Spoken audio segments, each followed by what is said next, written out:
Living life together. We're 97.5, the beacon of Baker County.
Welcome to Baker High Wildcats football.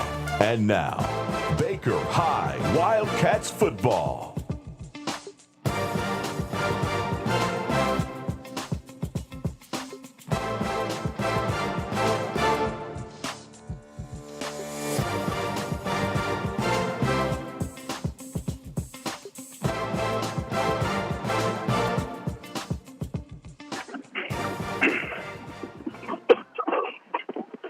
And good evening, everybody, and welcome to another Friday evening, Baker County Wildcat football. It's been a couple of weeks since we've been on the air. The Wildcats back in action tonight, making the trip over to Yulee High School over here in Yulee, Florida. And I'm Mike Cruz, and I'm here with Jackie Baker, and we're set to bring you all the action 2022 Baker County High School football. Each week, week in, week out, the Wildcats getting ready to do battle here with the Yulee Hornets. And, Jackie, we're high atop the Hornets' nest here on an absolutely beautiful night for football. Yeah, what a great night, man. The temperature's just getting right, Mike. Not scorching like the beginning of the season and not freezing quite yet like at the end of the season, but just right, just where I like it. Beautiful night over here in Yulee. And, man, I tell you what, these Wildcat fans, they have come out, Mike. We're about to pack these stands over here, and we have tripled the crowd that Yulee's got over there for this homestand. Wildcat fans have made the trip. They're getting ready over here. You see the red and black and the white all over our visiting stands, and across the way you see the green and the yellow of the Yulee Hornets. Wildcat captains getting ready to come out to the middle of the field. Yulee is 3-2 on the season, Jackie, same record as the Wildcats. The difference here, Yulee, well, really no difference. They have both of us lost to Baldwin in our only district contest so far. Both teams 0-1 in the district. Yulee took Baldwin to the wire, a chance to win that game. If they would have, it would have given us an outside shot at still winning a district title had we won tonight. But all is in front of the Wildcats if they can win. They got to win. They got to win this game. We've got another district game against Fernandina Beach later in the year. Wildcats need to get a couple of district wins, get some momentum going. It's been a while since they've been on the football field, Jackie, and it's going to be a test tonight. Yeah, I would say, I was looking at it today, Mike.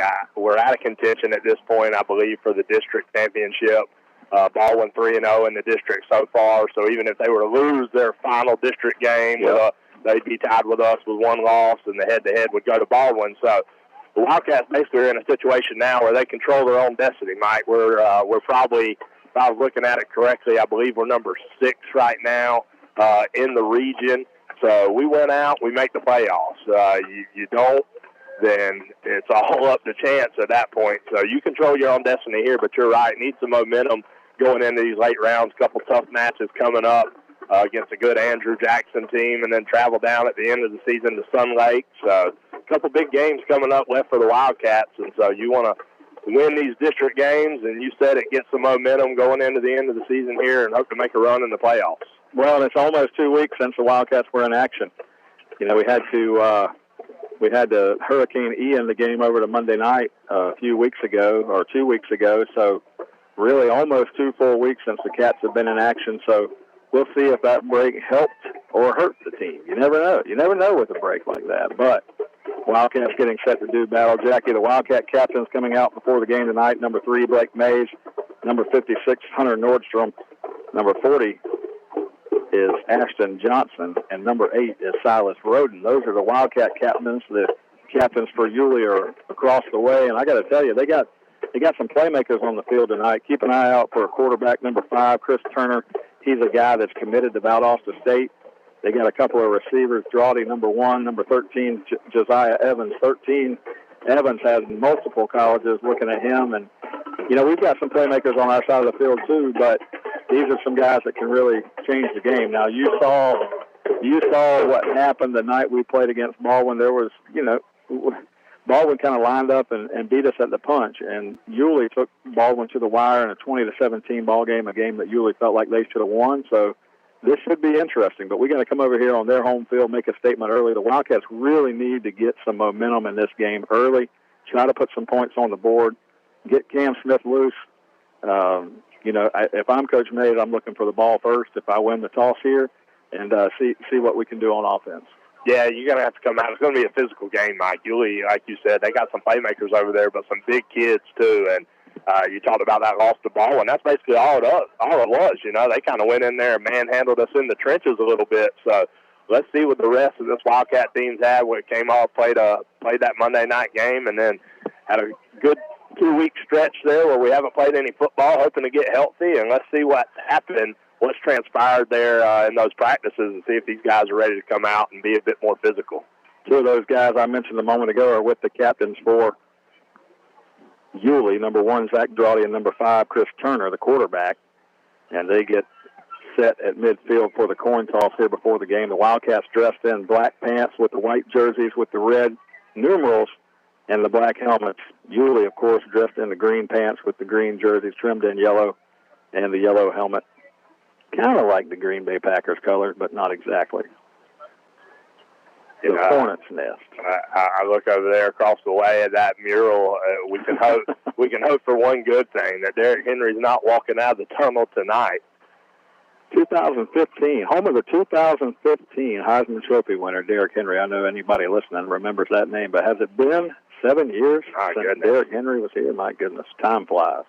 Wow, that was longer. That was 7 when he won the Heisman, so he'd been at Alabama. Yeah, that's the Heisman. So, 4 or 5 years beyond that. Yeah. So you're looking at 2010, probably his last game here. My goodness. They're all just running together anymore, Mike. You know, you have kids, and then it's just like warp speed, man. I told you, the time flies.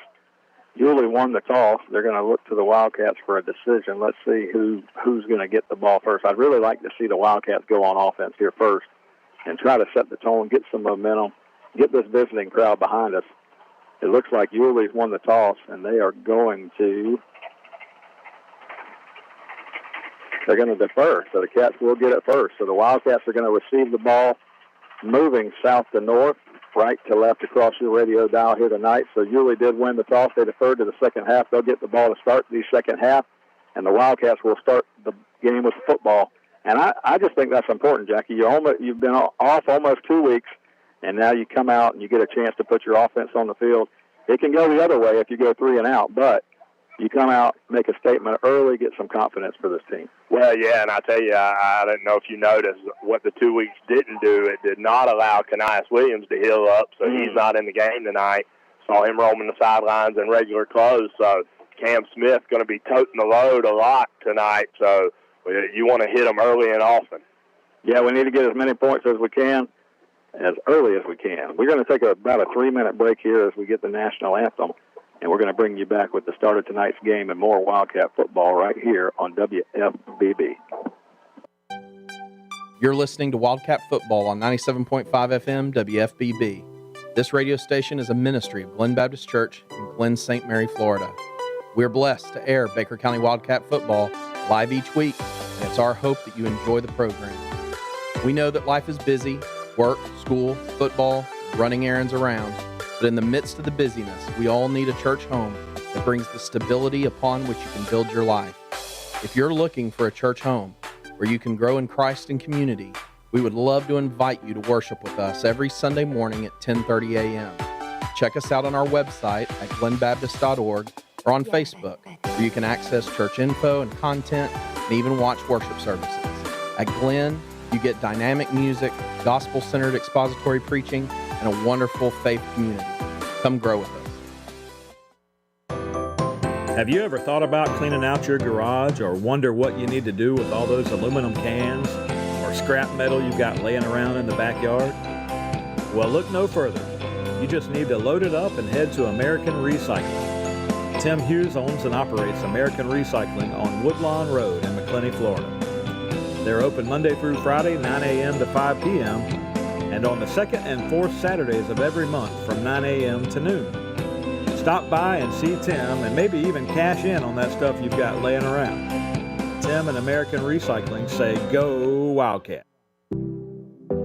Baker County Farm Bureau wants to wish the Baker County Wildcats much success this football season.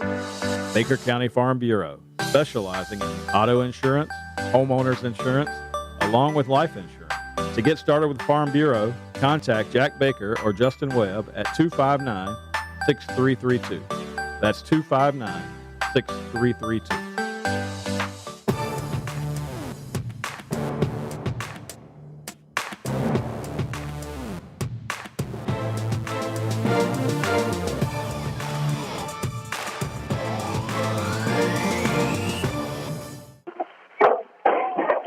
And you hear the crowd behind us getting fired up. The Wildcats come out on the football field here tonight. The Wildcats traveling on the road tonight to Yulee High School. Mike Cruz, Jackie Baker, John Meadows back at the station. And you heard during the break there, Pastor Chaz Rowland from Glen Baptist Church bringing you all the action. Baker County Wildcat Football 2022 and beyond, as the Wildcats have been streaming here live over the radio airwaves for probably 60 years, Jackie, and hopefully that tradition will continue. And we want to thank John Meadows and all the folks over at Glen Baptist Church for keeping the Wildcats on the air. Wildcats come out tonight, Jackie, like I said, black pants, white jersey, trimmed in red numerals with the black helmets. We'll get the ball first. We're going to travel right to left across the radio dial here against Yulee. And let's hope for some early fireworks. That's what we need. Yeah, you got Cam Smith and Davion Dean back there to return this kick. Two dangerous guys with the football in their hands. So hoping to get something going right here early on against this Yulee team. Live from the Hornets' Nest here, high atop the Hornets' Nest on our perch here on the visiting sideline. What do you think of our digs here, Jack? Yeah, high. That's subjective. About 7 rows up. Remember, the folks listening can't see. They can't see what we're doing. High kickoff goes to the left sideline, going to be fielded over there around the 15-yard line. Return man comes back to the 20, trying to turn it up on this sideline up to the 25 and out across the 25 to the 26-yard line. Decent return for the Cats. Will start around the 26-yard line. First down and 10. Looks like Blake Mays will go in there at quarterback. That was Davion Dean on the return. Yeah, a good return that time by Davion Dean. A lot of room on this left side, and he was able to just outrun some Yulee defenders. Got tripped up there as he tried to cut back. So this Wildcat offense going to have decent field position here to start the game. Blake Mays in the backfield along with Cam Smith. Two receivers to the left side, two to the right. The left side is the Wildcats sideline. That's the weak side of the field or the short side of the field. Cam Smith's going to get the carry straight ahead, and Cam Smith's going to fight his way for a couple of yards but gets pushed back by the interior of that Hornet defensive front. It'll be 2nd and 8.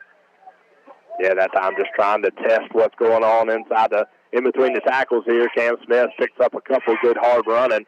And those Yulee Hornets, man, they got some size there on that defensive front, so this offensive line going to have their work cut out for them tonight. Yulee Hornets football team, good-looking football team, and they've got some players on that side. Blake Mays is going to keep it. He fakes the handoff to Cam Smith and runs it up inside and gets out near the first down marker, close to the 36-yard line. Good fake on the inside by Blake Mays as they were keying on Cam Smith, and it will be a first down. Yeah, good keep that time by Blake Mays, and we've talked about it all season, Mike. Very efficient back there.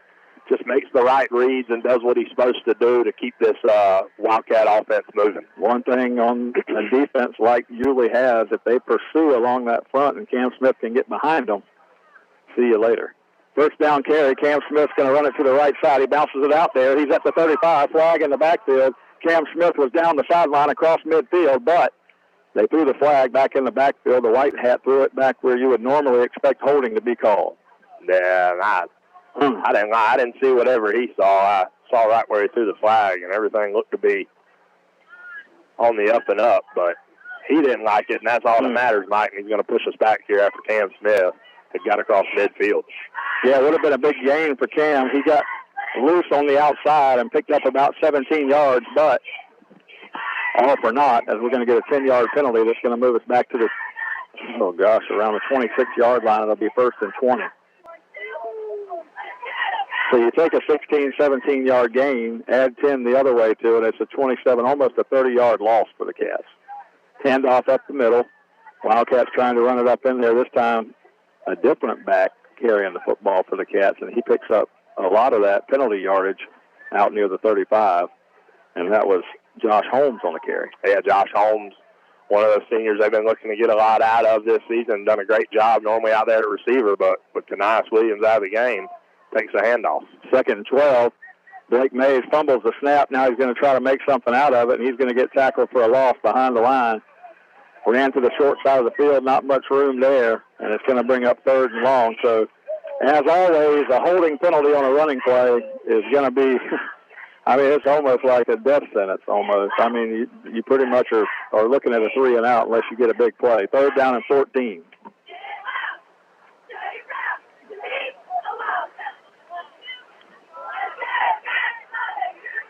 Third down, 14. Mays in the shotgun, takes a snap, looks to his left, now looks to his right, going to get sacked in the backfield. And the ball, I thought the ball came out for a moment, but it didn't, and we're going to have to punt it away. And that was promising to begin with. Cam Smith with a big run, but, of course, we got the holding call that brought us back, and it'll be a punt situation. Ah, goodness, that's a frustrating drive. Just Cam Smith did his part. Good high punt coming to the left sideline here from Blake Mays. It's going to take a Wildcat roll and go out of bounds around the 30-yard line, and that's where Yulee will start at 1st and 10 from their 30-yard line. No score here, 9:05 to go. First quarter from Yulee High School. Wildcats on the road doing battle in this district contest. And now we'll see Yulee with the ball for the first time tonight, and that talented quarterback, number 5, is Chris Turner. Wildcat defense did a good job, Mike. The last game there against West Nassau, pitched a shutout, so looking to build on that momentum against, again, some athletic Yulee football players. Yeah, I told you, good-looking football team. They've got some size. Looks like they've got some skill. Quarterback in the shotgun, 5-receiver set here as Yulee will open up with no backs in the backfield. First down play. He's under pressure, and Turner is going to get intentional grounding here. There's nobody on this side. Orlando Holland beat his man, and he was in the backfield. You've got to throw a flag. There's nobody here. Oh, my goodness. That's a no-brainer, Mike. And they're not even discussing it. Not even discussing it. There was nobody in the vicinity. He threw it over here to the right sideline. Everybody else was on the far sideline. Either way, great play by Orlando Holland. It's going to make it 2nd down and 10. Yeah, Orlando Holland able to get right through that offensive line, and he's lined up at defensive tackle, Mike, so maybe trying something a little different here with Orlando Holland. Now Yulee's going to bring some guys to protect. They put a fullback on the left side of the block and a back in the backfield. Going to hand the ball straight ahead, and this is the running back, and he's got some room out across the 30 to the 35-40. A good run for Yulee as they just go off tackle to the left side and pick up a first down. We were able to get heavy pressure on that first down play. And Yulee elects to bring some extra protection in there. Like you said, Mike, just a fullback lead to the left and nobody there. Quarterback, Turner, number 5, takes the snap. He's going to give it to Jensen again, and Orlando Holland met him in the backfield. That's twice Orlando Holland beat his man and gotten in the backfield, and Orlando Holland makes it a tackle for a loss, maybe 4-yard loss in the backfield. Another great play. So 3 offensive plays here for Yulee, and Orlando Holland's been in the backfield on 2 of those. He has. Two nice plays. The first one, he had a sack. Should have counted as one. They should have threw an intentional grounding there, but they didn't. That would have been a huge loss to come back and get the first down run on 2nd down. But now 2nd down and 14. two receivers to the right side, two to the left, one back in the backfield for the Hornets. Snap back to the quarterback. He fires it left side. Catch was made, and a tackle was made right away as the catch was made along the far sideline over there, and a Wildcat right there on the tackle. Yeah, I'm trying to get a number, Mike. My eyes aren't as good as they used to be. Yeah, it's hard to see, Jackie. There's a track and stands.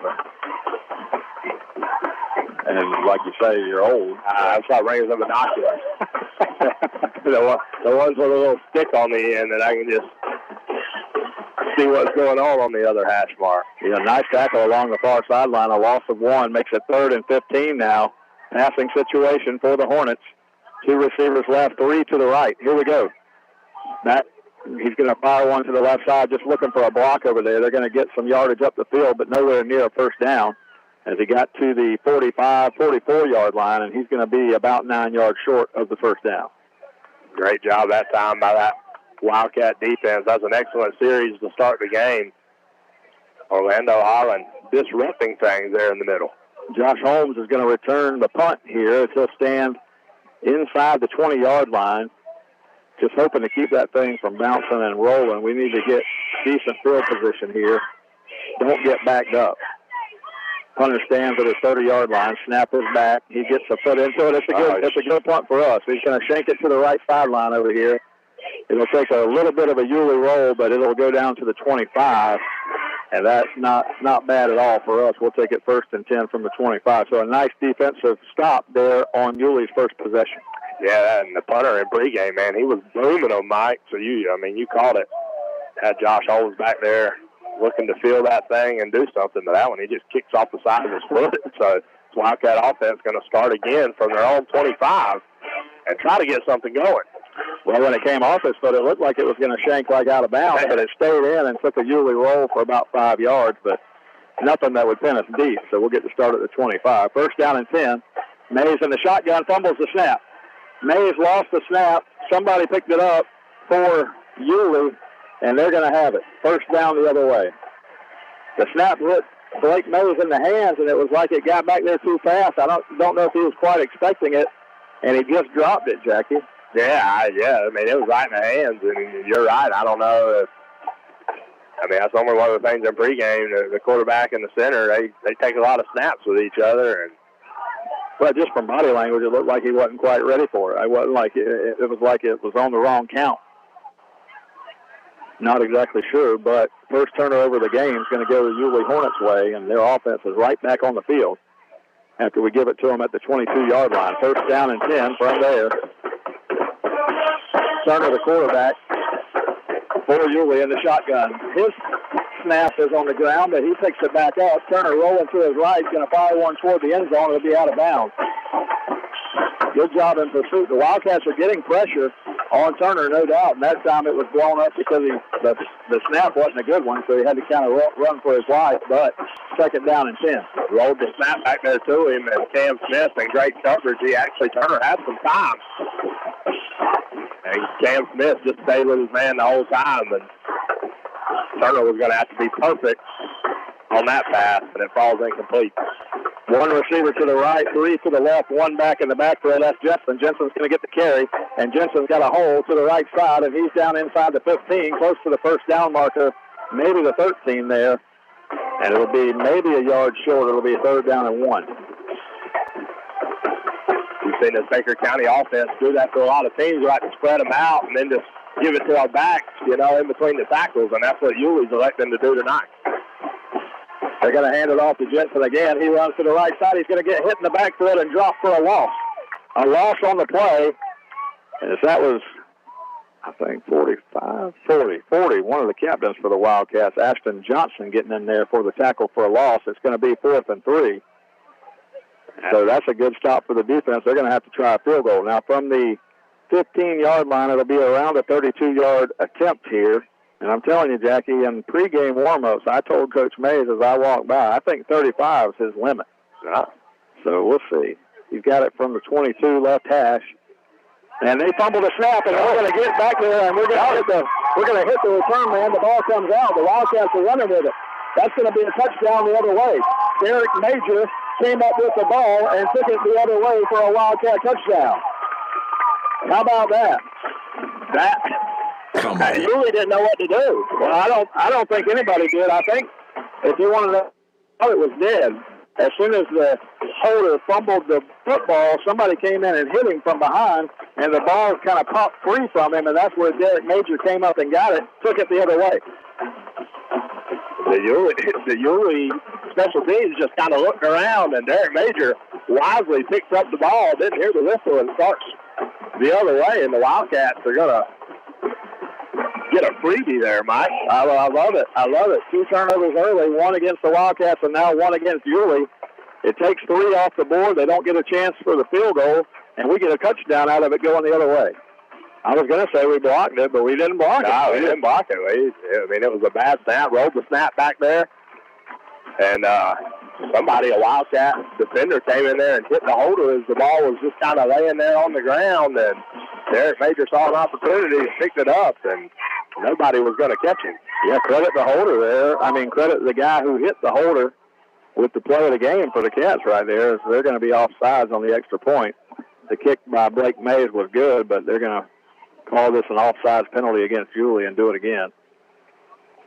They came into the neutral zone, and it's one of those things that they blow dead here, you know. NFL, it would be good and everybody be moving to the kickoff. But high school football, offside, you blow it dead and you got to do it over.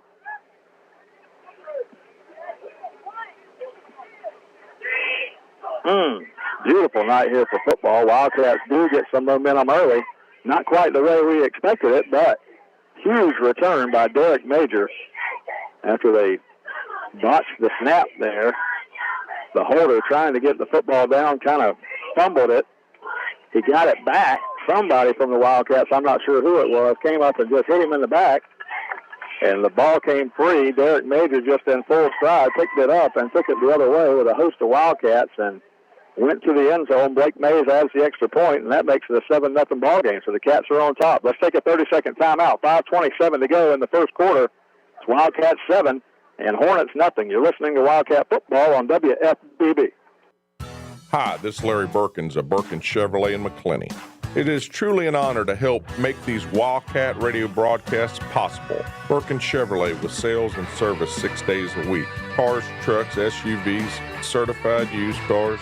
We help customers establish or reestablish credit. Thank you, Wildcat fans. From Larry Birkins at Birkins Chevrolet, US 90 in the heart of McClenny. Online at BirkinsChevy.com.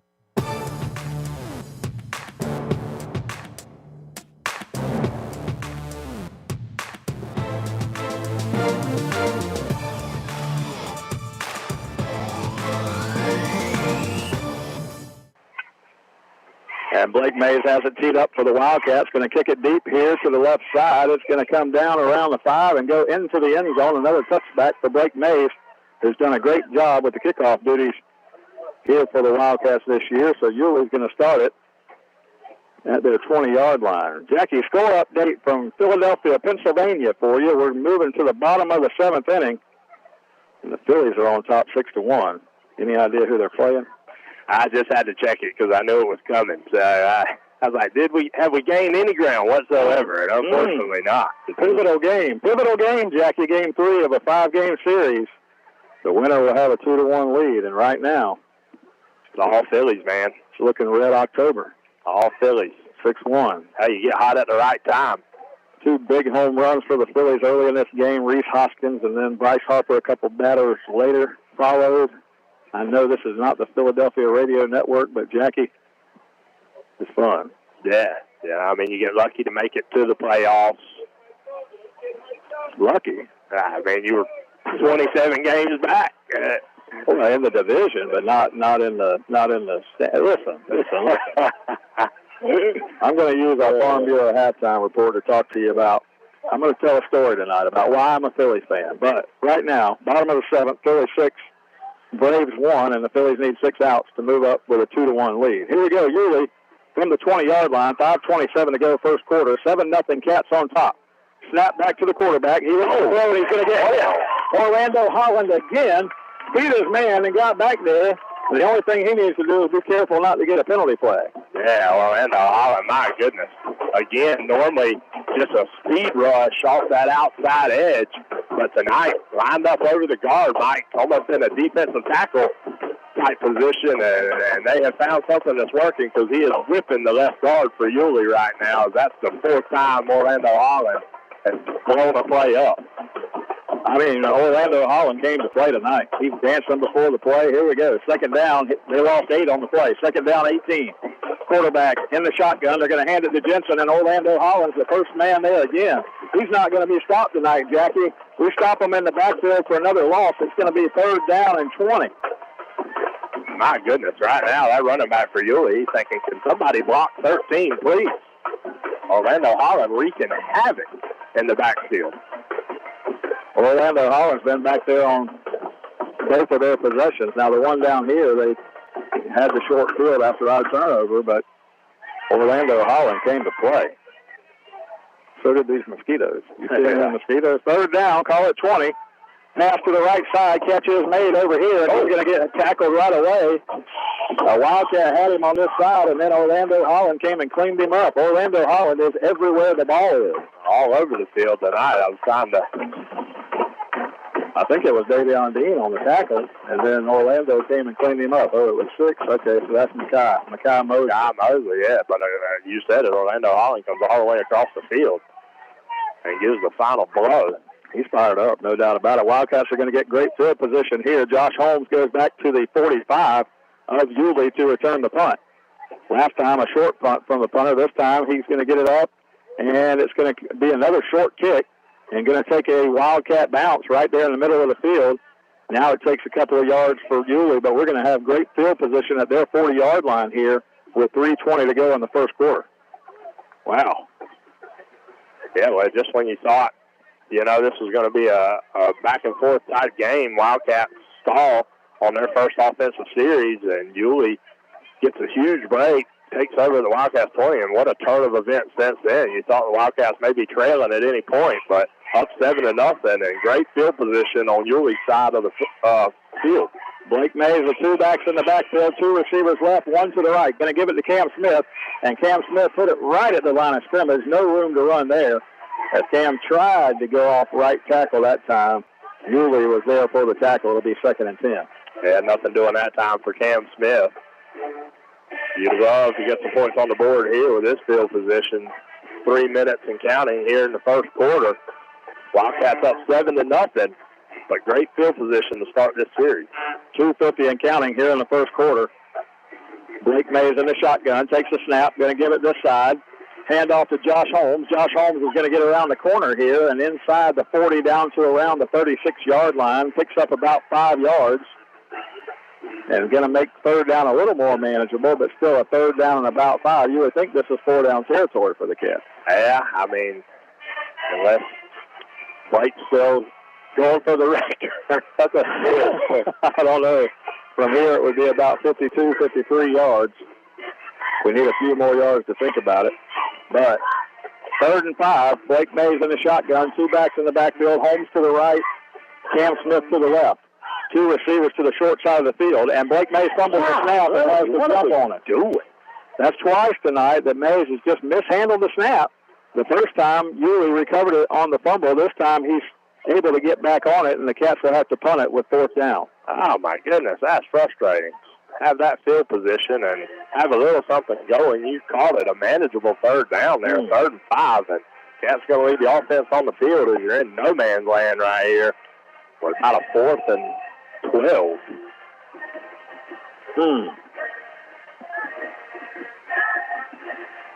And Blake Mays stands back there in the shotgun on 4th and 12 like we're going for it, and now the Cats are going to call timeout. Coach Mays is not happy with his son. Nah, hey, listen, you think there's pressure being a high school quarterback or a quarterback at any level? My goodness, what do you think it feels like when your dad's the head coach? Absolutely. Coach Mays just kind of pointed at him, and I think that Blake knew that it wasn't the time to talk back. Hey, if there was one of our boys a quarterback, we can holler from the stands and they can kind of drown that out. But unfortunately, your dad gets to call a timeout and go on the field and tell you all about it. Hey, while I'm thinking about it, Jackie, sometimes we get these texts during the game and we forget to get to it, but big night coming up next week, Tuesday night, for the Baker County Middle School football team. I talked to my buddy Nate Welch down there the other day, and he told me that conference championship this Tuesday night. Oak Leaf's going to come to town. They're 6-1. We're undefeated. Winner take all, 6 o'clock Tuesday night. If you're around, get down there and support that middle school football team. And Coach Roberts has worked out a deal if you're a Baker County Touchdown Club player, wear your jersey, wear your uniform to the game with a parent, you'll get in for free. So there you go. You got a jersey I can borrow? I'd like to get in free. Kick here from Blake Mays, and net-wise, we're not going to gain much on this punt as it's going to be down to around the 25-yard line. So we had a great chance there with great field position to make this a two-score game, and Wildcats unable to do anything with it. Yulee's going to get it back right around the 25-yard line, 1:16 to go in the first quarter. Oh, what a frustrating series, man. You get the ball on Yulee's 40-yard line, and now here they are going to take over from their own 25. Yeah, frustrating is a good word for that. Frustrating. That's the way football goes. You know, Yulee got a fumble there at the 20. They're thinking they're about to at least put the first points of the game on the board, and then we, somehow or another, we're racing the other way with the ball, 7-0. So it's just sometimes the way the ball bounces. But 7-0 Cats, 1:16 to go first quarter. Yulee back with the football. 3 receivers to the right side of the field. That's the strong side of the field. They're on the left hash. 2 receivers to the left side. 1 man in the slot goes in motion there. They're going to try to find him on a little slant. Oh, they got it. And a catch made across the 30-yard line, and a good job that time as they had a little man come underneath on the route that time, picked him up, and he's going to be close to a first down. Oh, I was just looking at it. We got a too-high safety look out there in the middle of the field, wide open, and that time looked like they were going to throw a screen out to the running back to the right and just a little bubble back to the wide receiver. Getting better. Gets up in the middle of the field and picks up a first down. 44 seconds and counting here in the first quarter. Yulee did get the first down right at the marker out across the 35-yard line. Quarterback Chris Kerner, number 5. He's in the shotgun. 1 back in the backfield. That's Jensen. He's going to get the carry. Jensen's got it. He bounces it outside, and he's going to get a couple of yards before the Cats are able to pull him down around the 37-yard line. Like Orlando Holland again in pursuit over there. So Orlando Holland, we knew he was going to be a difference maker on this Wildcat defense, but tonight he has been in all but about 2 plays. 7's a wild, Jackie, as Bryce Harper doubled to left center field, giving the Phillies another run, and now they have 7 on the board to make it 7-1 in the 7th inning. Oh. 7s, a lot of 7s. Wildcat 7, Yulee nothing. Let's take it back to the station. We'll take a 1-minute timeout. Wildcats on top. We'll come back with the start of the second quarter and more Wildcat football right here on WFBB 97.5. For over 50 years, Dependable Heating and Air Conditioning has been serving the community of McClenny. They provide quality air conditioning, HVAC, and electrical work to the residents of McClenny and the surrounding areas. The phone number for Dependable Heating and Air Conditioning is 259-6546. Oscar and Susie Gray would like to say, go Wildcats. Again, that's Dependable Heating and Air Conditioning, 259-6546. Dual State Real Estate is a proud supporter of Wildcat football. We offer home and land sales as well as property management in Florida and Georgia. Come in for a free consultation and we'll show you how to get up to 16% more for your property. Mention this ad and we'll give you free buyer representation. Don't hesitate, call Dual State, owned and operated by Sabrina Thrift. Call us today at 904-397-0263 or check us out at dualstaterealestate.com. We'll give you service you deserve from people you can trust. And at Dual State Real Estate, we are always Wildcat proud.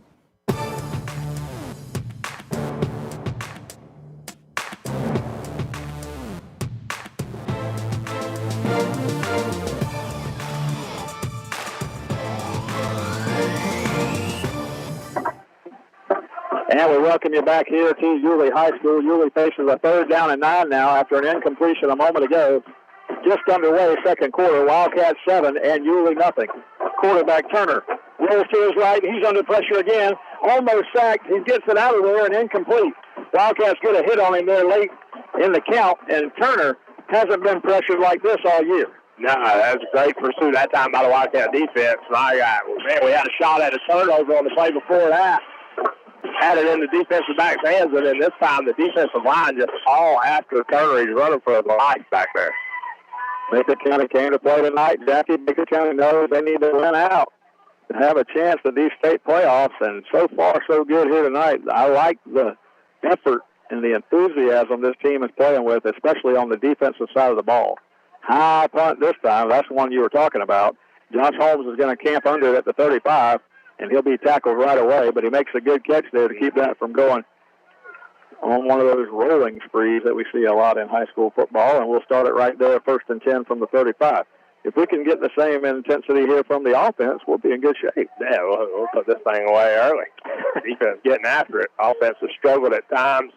A couple miscues there on the snap. Had a turnover deep in our own territory, which somehow we turned into the first points of the ball game. Wildcats lead 7-0 with 11:33 here left in the second quarter. First down play for the Cats coming up from the 35, a 7-0 lead. Blake May is going to take the snap, and there's all kind of motion on the play. It was going to be a jet sweep to Derek Major coming across the formation, but the Wildcats had about 3 guys moving before the snap. Back us up 5 yards. Oh. Looked like we had one of our linemen that came up, and then it looked like one of the receivers stepped back before the play, and then you had Major going in motion, so you had at least 3 guys moving at the same time. They're going to throw a flag on that every time. They might not catch 2. They're definitely going to catch 3. Back it up 5 yards. May is going to run an option to the right side. He pitches it over here to the right, and Cam Smith's going to get tackled right away. Wildcats not doing a good job getting off the blocks here on the offensive side of the ball and allowing Yulee to get some pressure in there. Tackle right there for maybe a 1-yard gain. It'll be 2nd and 14. Yeah, that time just a speed option to the right, and then you got one move you can make. If you're going to fake that, you got to take it yourself. That time we tried to fake the pitch and then give it to Cam Smith late, and Smith, no running room. Second down play. Mays fires one to the left side. Catch made by Silas Roden, and he's tackled right away. And Silas Roden tried to get a block and turn it upfield. Might have picked up a yard, but it's going to be 3rd and 13. Yeah, 3rd and 13. And I tell you, this Yulee defense kind of got their ears pinned back a little bit. We got to be able to stretch the field, Mike. Loosen them up a little bit. Have to. You have to, because they are fast and they pursue to the football. And every now and then a screen pass will beat that. 3rd down play. Mays rolls to his right. Flag down behind the play. And Blake Mays would have had a 1st down all the way out to the midfield stripe, almost to the 46-yard line. But as soon as he took off, the flag came out. Ah, my goodness. White hat showing us no love. Another huge holding call. If you recall that on that first series, Cam Smith had picked up big yardage for a 1st down and got that one called back by Holden. And now again, you were right. Blake Mays would have picked up the 1st down with his legs. Yeah, and it's coming back. That would have been a huge play for this offense to keep the possession going. You know, reset the downs, start over, 1st down, but that's a huge holding penalty. The second really big holding penalty against this offense. Both times we picked up big 1st downs, they've been called back due to holding. It's going to be a long 3rd down. 3rd in the Callahan. 3rd down and long. We need to get all the way out to the 45-yard line for the 1st down, and we're going to move before the snap, and there's another 5 yards. We're making our way to Blytheville now, Mike. Well, the danger here, you know, the unfortunate thing about this is, you know, now you're getting back there where you're going to have to punt and give them great field position, so that's the bad thing. I don't know where that smell's coming from, Jackie, but I'm about tired of it. 3rd down and long.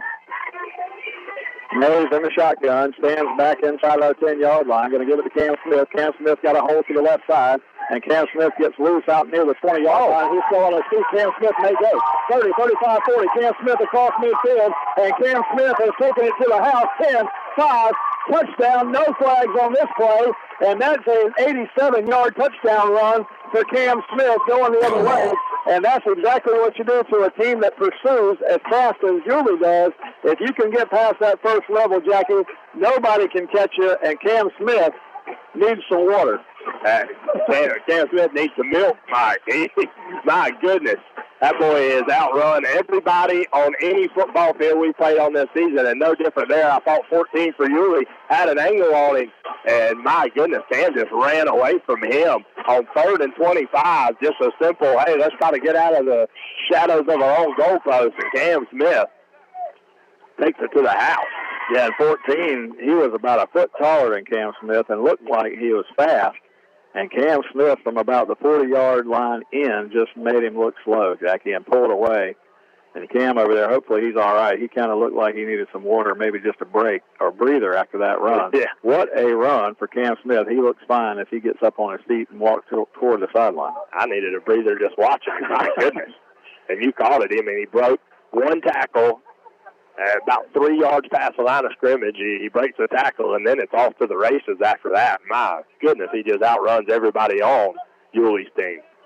Well, at first you thought, well, he's going to get a first down here when we didn't think we would, and then he just broke free of everyone from Yulee, got past midfield, and like you said, outran number 14 to the corner pylon, scores a touchdown, and Blake Mays adds the extra point. So Wildcats now, with 9:40 to go here in the second quarter, have taken a 14-0 lead on 2 huge plays here tonight. Derek Major returned a fumbled snap on a field goal try the other way for a touchdown, and now Cam Smith goes 87 yards. My goodness. 87 yards, and again, I mean, on 3rd and 25, Mike, when you're thinking, man, just get out of here, we got a little room to give, and, man, Cam Smith shakes a tackler and then outruns everybody in Nassau County for that touchdown.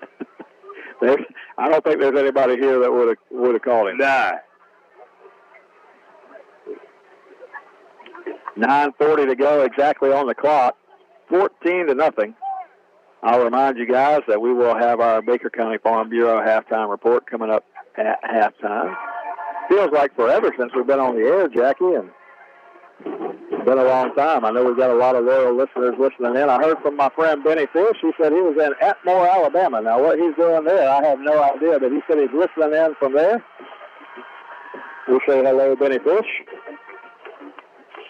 Kickoff's going to come down around the 10-yard line. Yulee's going to try to return it, and they're going to get up the sideline, out of bounds on the far sideline, across the 20, maybe the 22, 23-yard line. We'll check it there. They'll go and put it in play, first down. They trail the Wildcats here 14-0.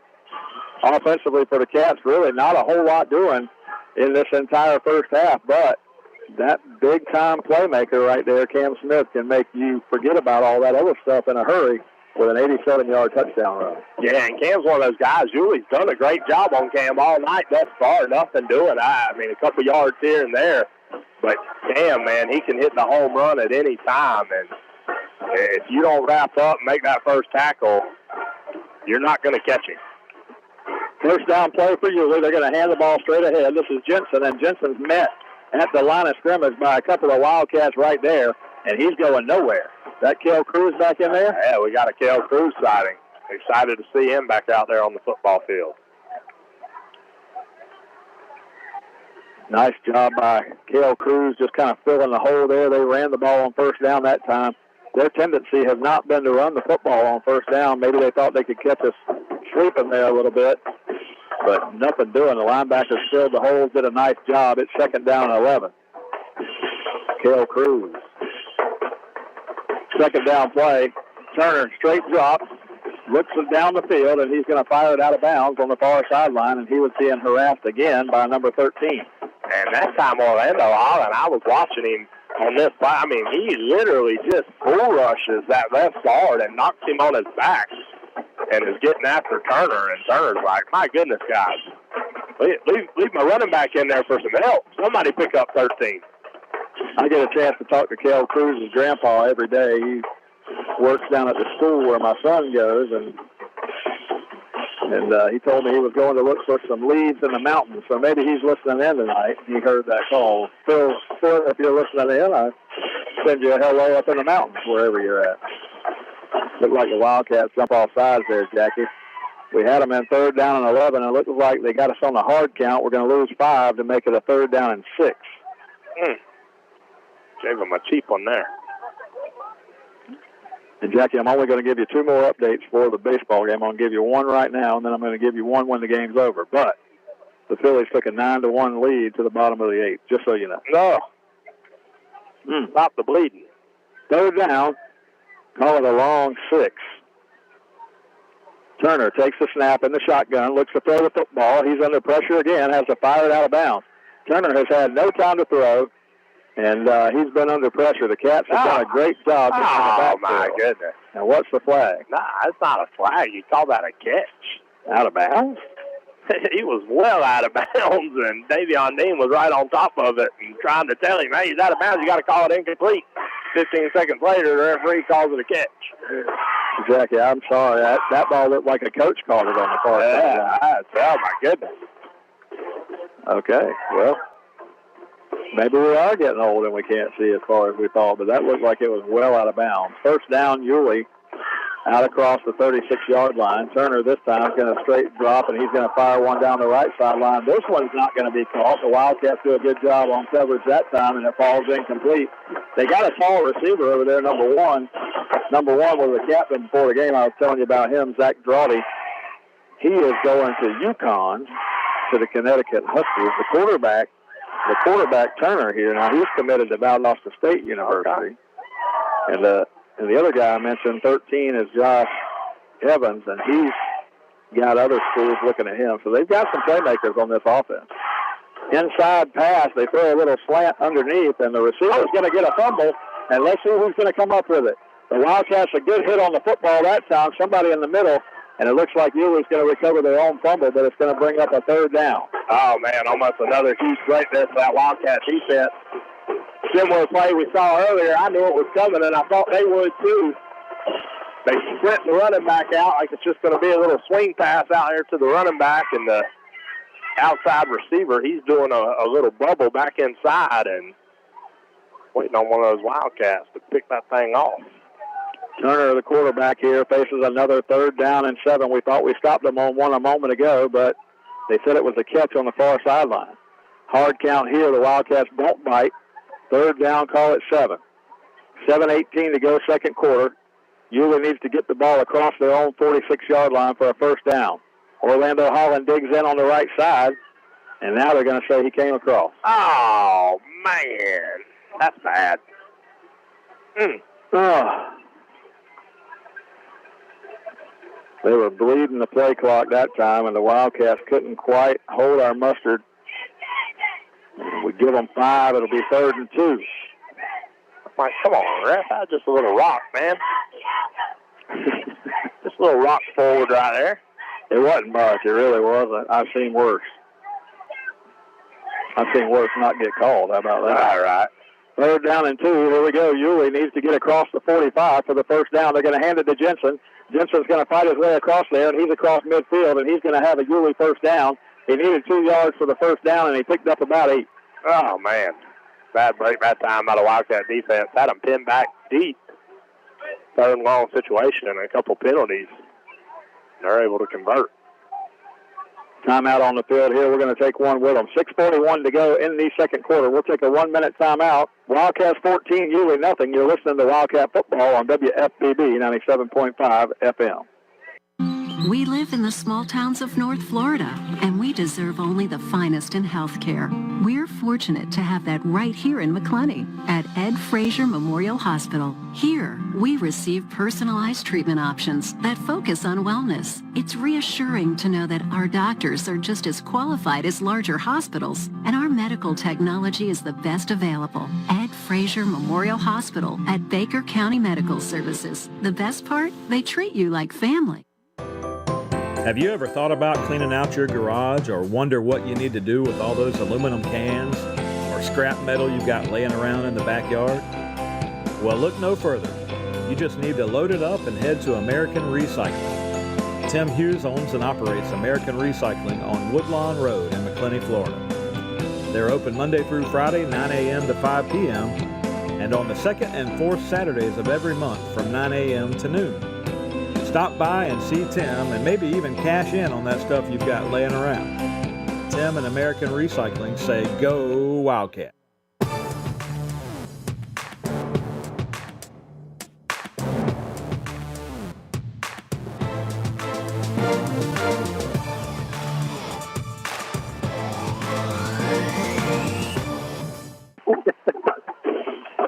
6:27 to go here in the second quarter. The Wildcats on top 14-0 against the Yulee Hornets. Turner had to throw a pass away there. He was under pressure again from guess who, Jackie? Oh, my gosh, Orlando Holland. My goodness, I'm telling you, Mike, everywhere, inside, outside. Turner can't get away from this guy. Yeah, and Orlando, after the play, he had a little bit of a cramp there, and I can believe it. He's been motoring all over the football field tonight. Give him some Gatorade and get him back in there. Orlando comes back to his feet here. Looks like it was just a cramp to that right leg, and Wildcats now put Turner and Yulee in a 2nd down and 10 situation after that incompletion. So this is their best field position since earlier they got the fumble that we gave them, and they had a chance to kick a field goal. It turned into a great play for us, but either way, their best field position since then with 6:27 to go here in the half. Handoff straight ahead. The running back's going to get a first down. He's down inside the 35, approaching the 30-yard line, and he thinks that he was a step away from breaking it. The Wildcats saved a touchdown around the 32-yard line, and Yulee's going to have a first down and 10 from there. Yeah, and this Wildcat defense, they're electing to put Blake Mays and Derek Major. Got 2 safeties over the top, and those guys are spread out very wide. And so if you can break up the middle, a lot of room before you touch another Wildcat defender. Under 6 to go here in the second quarter, and Turner's pass, he just airmailed it. He was trying to slip one out here to the receiver coming out of the backfield, and he just overthrew everybody out of bounds. It'll be 2nd and 10. Nothing doing that time, and I'll tell you, Jamori Elliott out there doing a great job in coverage, Mike. Which one? Yeah, we've called his name a couple times tonight, and every time you look down there, Turner trying to throw his way and nothing doing. 2nd down, call it 10. Incompletion on first down. 14-0 Cat lead, trying to hold on to that lead. They're going to hand the football off straight ahead. Orlando Holland comes off the right end. He's back in there. First guy to hit the running back, and he didn't go far, maybe a yard and a half. It'll be 3rd and 8. Wildcat defensive front doing a good job.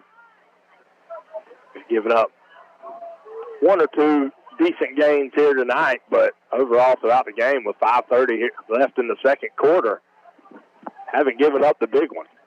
Have not given up the big one. Wildcats, on the other hand, have a couple of huge plays. Derek Major returned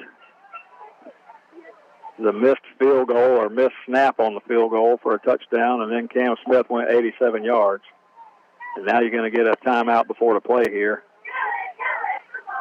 5:11 to go. Let's keep it right here. Jackie, huge weekend in the world of sports. I got to tell you, you've got Major League Baseball playoffs going on. You've got some big college football games going on. And we're getting into the heart of the NFL schedule now. So just a huge weekend for sports. And I'm sure that along our listener waves, we've even got some NASCAR fans. You know, they're down to the final 8 in the playoffs in NASCAR, just 4 more races to go. So this weekend, we've got a lot to talk about in our Baker County Farm Bureau halftime report, and I think you're even going to have a Baker County youth football update for me, right? Yeah, absolutely. I have playoffs everywhere, Mike. I see my friend Richard Sinclair. He's up here on the top steps with us, Jackie. He's a huge Tennessee fan. Do you think the Volunteers have any chance tomorrow with Alabama rolling in? I tell you what, man, the Volunteers played really well, and Alabama at times this season has struggled. So I think if there is a year, this may be it. Florida scored 35 on Tennessee, if you remember. So I think their defense is susceptible. I think the only time I really thought Tennessee was unbeatable was last week against LSU. I mean, other than that, I mean, there's some holes with that team. They struggled to beat Pitt early in the year. You know, they had to hang on and avoid a Florida rally late in that game. So they're beatable. I think Alabama's going to take it to them. We'll talk about it more at halftime. Here we go. Second down. Shot is quick screen underneath, and the receiver pays for it. He missed the pass, but Orlando Holland came in and cleaned him up. And Orlando Holland has been a man among boys on defense tonight. Oh, man, and look. What's the flag? No, it's on Yulee. The receiver there did not. I think he's more mad at his quarterback for hanging him out to dry, and he threw his helmet over to his own sideline. He wasn't happy about and one that. of his coaches threw it back. So you're going to get a dead ball unsportsmanlike against the Hornets here. So they would have been facing a 4th and 8, maybe possibly in field goal range. Not even close now. 15 yards is going to push them way back. Orlando Holland, just a vicious hit that time. He had already missed the catch. The ball came out. Orlando came in and just cleaned him up and added insult to injury. Oh, my goodness. We just talked about these wide receiver bubbles. They keep trying to slip in there, and that time Orlando Holland all over it. Orlando's had a great game. I'm just afraid that the way he celebrates, they're going to end up throwing a flag on him before the night's over. I hope not. And I like to see the celebration, but at the same time, just got to be careful. You just got to be careful. And that was a vicious hit. Orlando's still celebrating over here, but he deserves it. I mean, what a game that kid has had. My goodness. He's the first guy over to the TV, too, who wants to see that hit. I bet he's... Show me that replay, Coach.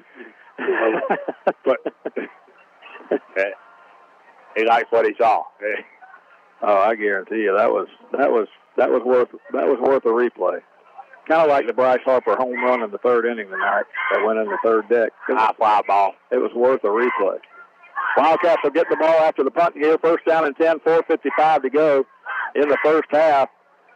Yulee won the toss, deferred to the second half, so they'll get the ball to start the second half. So the Wildcats, if we could hold it for the last 4.5 here of the first half, we could avoid them having a 2-for-1 opportunity. But our defense is playing lights out right now. Blake May's in there in the shotgun. 1st down play, just a quick pass to the left side. Catch made over there on the far sideline, and the receiver's going to get ahead for 7, maybe 8 yards for the Wildcats. Was that Dean on the catch? Yeah, Davion Dean out there with a good catch and a good run after catch, dragging a couple Yulee defenders. Picked up 9 on the play, call it 2nd down and 1. And, that, with Dean not playing quarterback, you got to find a way to get the ball in his hands. The Wildcats electing that time just to run a little quick screen to the left side. Dean gets upfield for 9 yards. I like it. 2nd down and 1. Blake May's in the shotgun. Here we go. Going to hand the ball off Holmes. Holmes has got it, and Holmes lowers his head and gets the 1st down out across the 30-yard line, out to the 31-yard line, and the Wildcats will move the chains. Move the chains here up 14-0. 4:15 left to go in the second quarter. And I tell you, Mike, that safety, he's creeping closer and closer to that line of scrimmage, anticipating the handoff. I'd love to see Blake Mays throw one up to Davion Dean here in the slot. Just heave it down there and let him go get it. 1st down and 10, Cats. Approaching the 35-yard line. Cam Smith's got it, and Cam Smith, shoestring. And that wasn't Cam Smith. That was 25 on the carry. And 25 is Josh Carver. I didn't even notice that. Yeah, Cam Smith still over here on the sideline. Well, you look at the shoes. Cam Smith's got the bright colored green and orange shoes. And when I saw the cut made by the running back there, he's about Cam Smith's size, but that's not Cam. Carver, and Blake Mays has to jump on the fumble here. He fumbles the snap again. That's the 3rd time tonight. 2 of those times he's been fortunate to get it back. Got to hang on to the football and keep going. 3:16 to go in the first half. Now, though, after that play, it'll be 3rd and 7. Mays in the shotgun. Then we get them to come across, so we'll get 5 back on the hard count there. There's turnabout's fair play on the hard count situation with the offsides penalty. We'll get 5 yards. It'll be 3rd down and 2. Thank goodness. Drop snap. Killing us, man. Just disrupts everything, the whole timing of the play, if you can even pick it up and get a play off. Blake Mays in the shotgun. 3rd down, 2. Going to hand it off to Holmes, and Holmes is going to get a 1st down again for the Cats. He fights his way out across the 40 and almost to the 45-yard line as he needed 2 yards, and he picks up 5, and the Cats will get a 1st down, move the chains again. Big offensive front here for the Wildcats, digging in right here. And it was wishful thinking when I said we could run out the last 5 minutes of the half, Jackie, but we're halfway there. 2.5 to go. First down for the Wildcats. Blake Mays sends Davion Dean in motion now. Dean behind the play. Going to hand the ball off. No, it's got a backwards pass, and now Dean's going to have to go back and get it. And that play was blown up from the beginning. I think they smelled that one coming. As Dean went in motion behind the play, we're going to lose about 8 yards. Yeah, that play was dead in the water, and we got a huge break there as Davion Dean was able to run back and recover that fumble. Blake Mays with the late pitch as a Yulee defender was bearing down on him. And I thought it was 8. It was actually 15 we lost on the play. So now it goes all the way back. So what happened there, I didn't do a good job calling that. It was a backwards pass. Dean came in motion, and what we were going to try to do is lateral it back to Dean. Not sure if he was going to run it or throw it, but either way, it was disrupted by one of the Yulee players. The ball was rolling free on the ground. Fortunately, we got back on it, but we lost 15 yards in the process. So we had a good drive going there. It was first down and 10, and now it's second down and 25. We need to get the ball across midfield to the Yulee 47 with 1:50 to go on the clock. Blake Mays in the gun. Blake Mays, 2 backs in the backfield, going to look to throw. Mays fires one out to the right side. It's going to be intercepted. He threw it right into the hands of the linebacker who was standing there waiting, and Yulee is going to take it down inside the 10-yard line, and they're going to have the first and goal here with 1.5 minutes to go.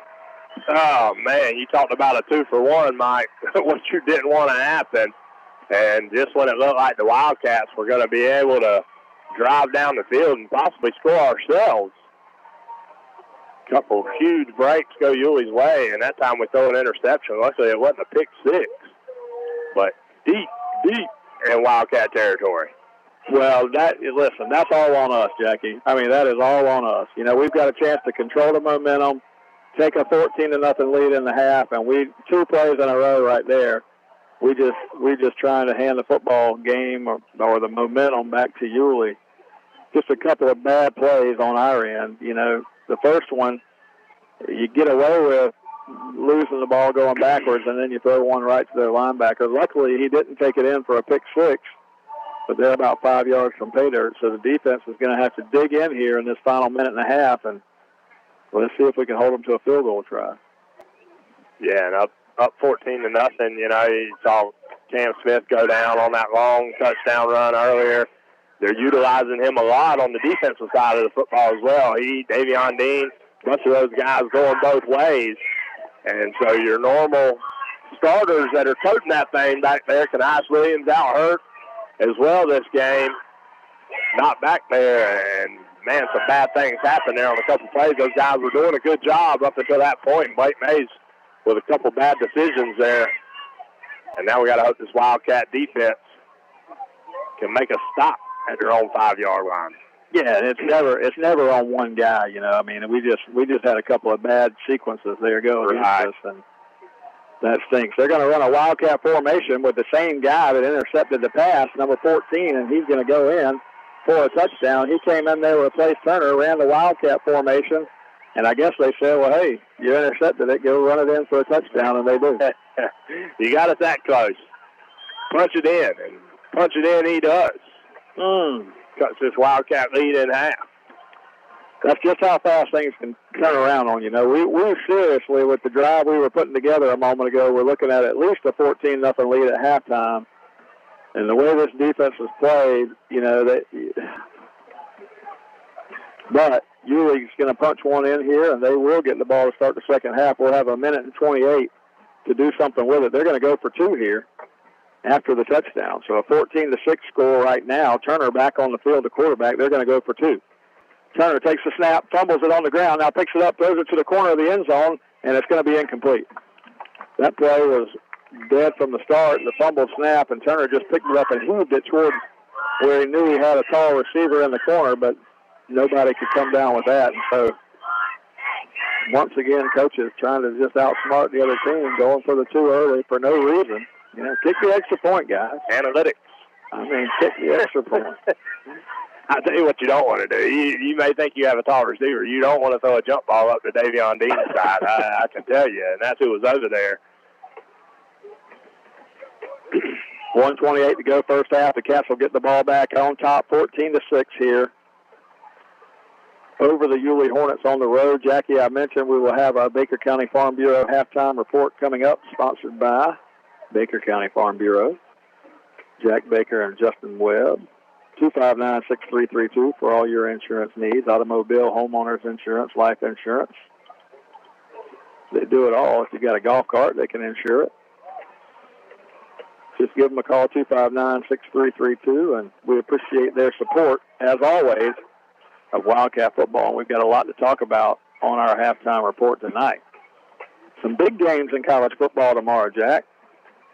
Wildcat's going to return it here. Davion Dean picks it up around the 20. Now he turns on the jet. Davion across the 30. And he gets tripped up right there around the 35-yard line, across the 35 to the 37, and the Cats will put it in play there. First down and 10.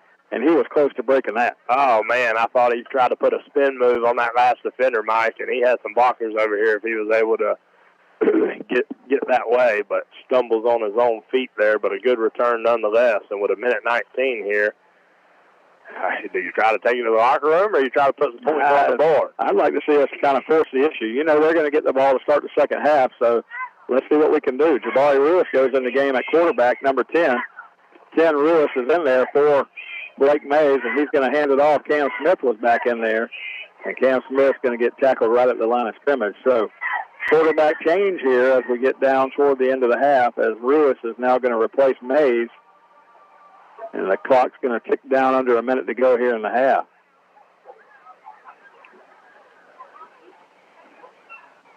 Wildcats just going slow here. I think unless we get a big play here, we're going to be content to kind of let this thing run out. Ruiz going to take it again, hand it to Cam Smith. Cam Smith looking for room, and Smith just can't find anywhere to run along that front line. And now you're going to get a timeout from Yulee with 42 seconds left in the half. Oh, this is chess, not checkers, Mike.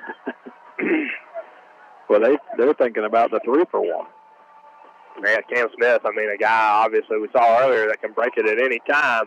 So I'm not sure you want to take your chances letting him touch the ball again. But Yulee, like we talked about, has done a good job on Cam Smith. He broke that one long run, nothing doing the rest of the game.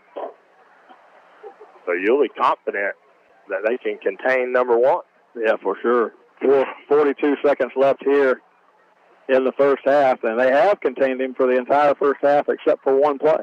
And that one play was 87 yards, and he outran everybody for a big touchdown. So, you know, aside from the 2 big plays that have happened, or actually 3 big plays now, you had the interception in for Yulee's side. I mean, other than big plays, these offenses just haven't sustained big drives. They just haven't. It's been a defensive slugfest in this first half. The stats would point to that if we had any stats. Yeah. Justin. What a sellout. Where's Justin Thomas when we need him? We got no stats. Jabari Ruiz in there now. Third down play coming up. Third down 11. Ruiz takes the snap. Straight drop. Ruiz fires one deep down the left sideline. He's got Davion Dean over there on the far sideline, and they're going to say it's incomplete, out of bounds. Couldn't quite come down with it. Oh, man. Couldn't quite come down with it. He would have had it around the 35-yard line of Yulee, but now we're going to have to punt it away because they called that timeout, and now we gave them an incompletion here to stop the clock with 35. So Yulee's going to get the ball back with around 30 seconds to go in the half, and they're not content with just running out the score here. Not calling that timeout. They want to try it again, and look. Oh, it's now had snap. Blake Mays has to pick it up, and it's going to get blocked. Yulee is all over it. They're going to try to pick it up and run it back in, but Blake Mays has not been able to handle a snap tonight. This one rolled back to him in his defense, but it went through his legs. He tried to pick it up and kick it, and they blocked it. And now Yulee, in a matter of a minute and a half, Jackie's going to have a chance to tie this game up here. What a turn of events. My goodness.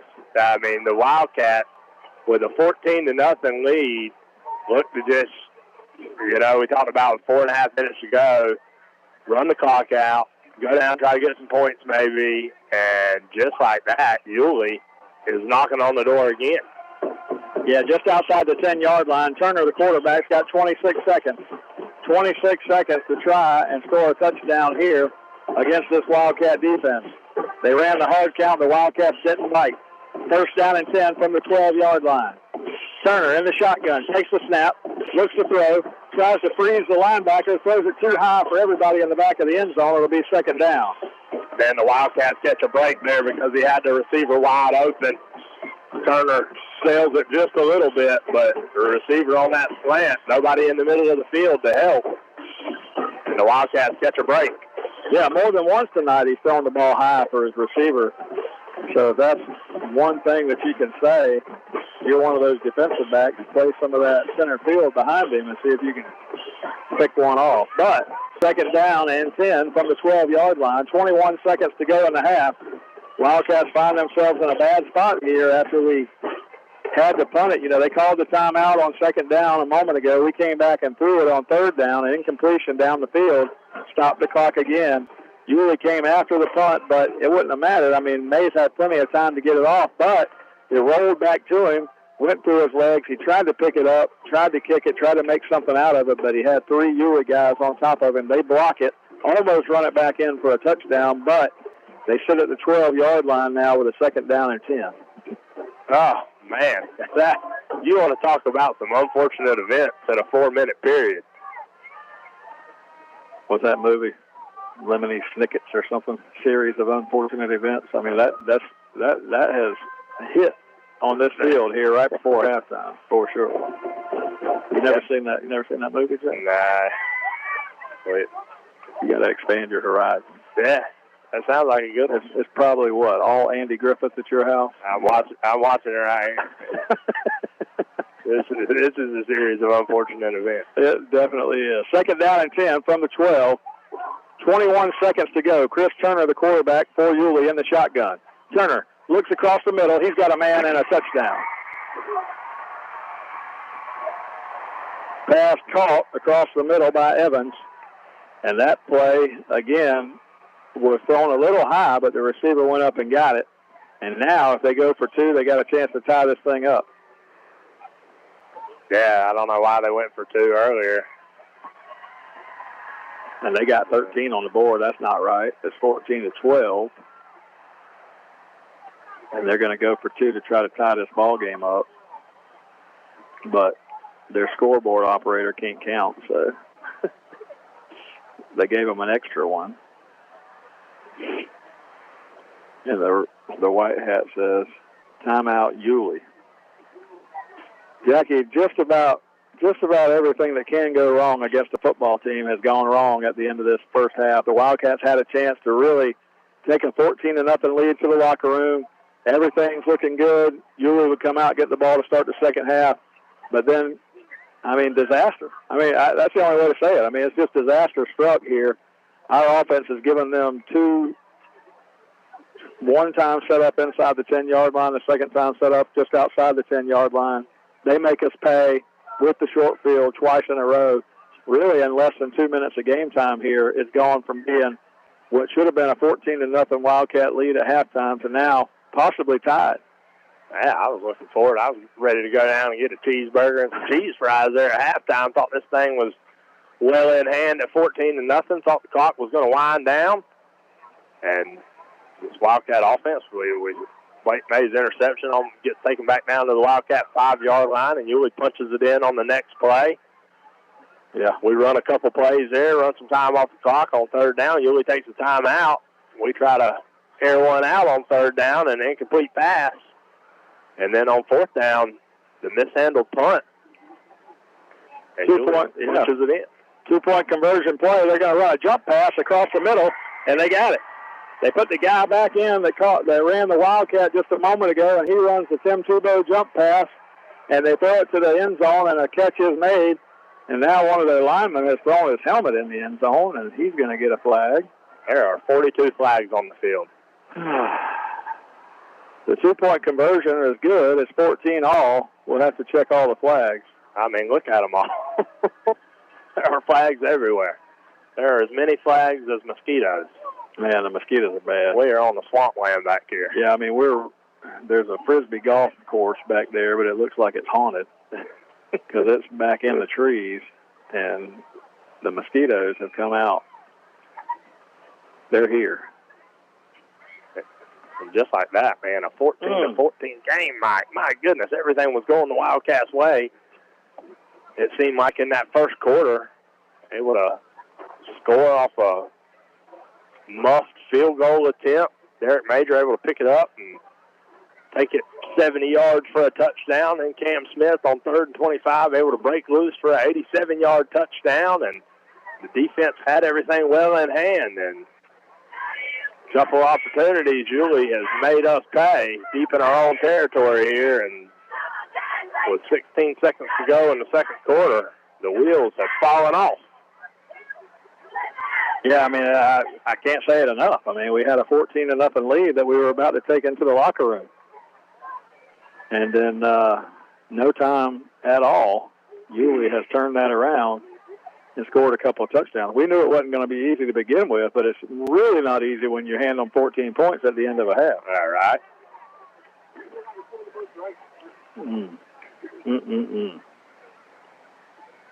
And it seems like these last 2 minutes of this first half have lasted 30 minutes. Now, do you have us covered on those cheese fries you were talking about? I need to call Jeremy Lee. My friend Jeremy Lee is walking that way. Yeah, give him a call. See if he can hook us up. Trying to put it on my tab. I'm sure he's got an IOU tab. 16-second show on the clock here from the Hornets' nest at Yulee, and it has turned into just that here at the end of the half, as Yulee has erased a 14-0 Wildcat lead to tie it 14-all. Davion Dean's going to return it back to the middle of the field. Davion's loose near midfield. Davion across the 50. Davion to the 45, and he's going to get tackled around the 44-yard line. And we're going to have 5 seconds on the clock to do something with it. Another good return for Davion Dean. Yeah, what a special teams battle. Davion Dean doing a great job out there. There's just been a lot of special teams tonight, Mike. Something in the middle of that field. That's twice. He took the kick from the sideline to the middle of the field, and he found something there. I tell you, man, I've seen it enough tonight. We've got to find some way to get the ball in Davion Dean's hands in this second half. Jabari Ruiz is out there. He's got the arm to get it to the end zone from here. And we're going to wave the flag off, so no flag on the kickoff. I didn't even see the flag on the two-point conversion, but either way, I think they're just kind of picking and choosing. Well, there were so many flags, I don't think they could sort it all out. Davion Dean is lined up on the right side of the formation. Jabari Ruiz is in the shotgun. Jabari takes the snap, straight drop. He stands right at midfield, going to fire one down the deep middle of the field, and it's going to be overthrown. And that's going to end the first half here from Hornet Stadium. Wildcats and Yulee tied up at 14 apiece. When we come back, I'm going to run down and tell you a few things about our sponsors that make it possible for Wildcat football here. I want to thank Glen Baptist Church over in Glen St. Mary, Florida. 97.5 WFBB one more time. And when we come back, we'll also begin our Baker County Farm Bureau halftime report from right here. 14-14 ball game. We'll be back. You're listening to Wildcat Football on 97.5 WFBB. You're listening to Wildcat Football on 97.5 FM WFBB. This radio station is a ministry of Glen Baptist Church in Glen St. Mary, Florida. We're blessed to air Baker County Wildcat Football live each week, and it's our hope that you enjoy the program. We know that life is busy, work, school, football, running errands around, but in the midst of the busyness, we all need a church home that brings the stability upon which you can build your life. If you're looking for a church home where you can grow in Christ and community, we would love to invite you to worship with us every Sunday morning at 10:30 a.m. Check us out on our website at glenbaptist.org or on Facebook, where you can access church info and content and even watch worship services. At Glen, you get dynamic music, gospel-centered expository preaching, and a wonderful faith community.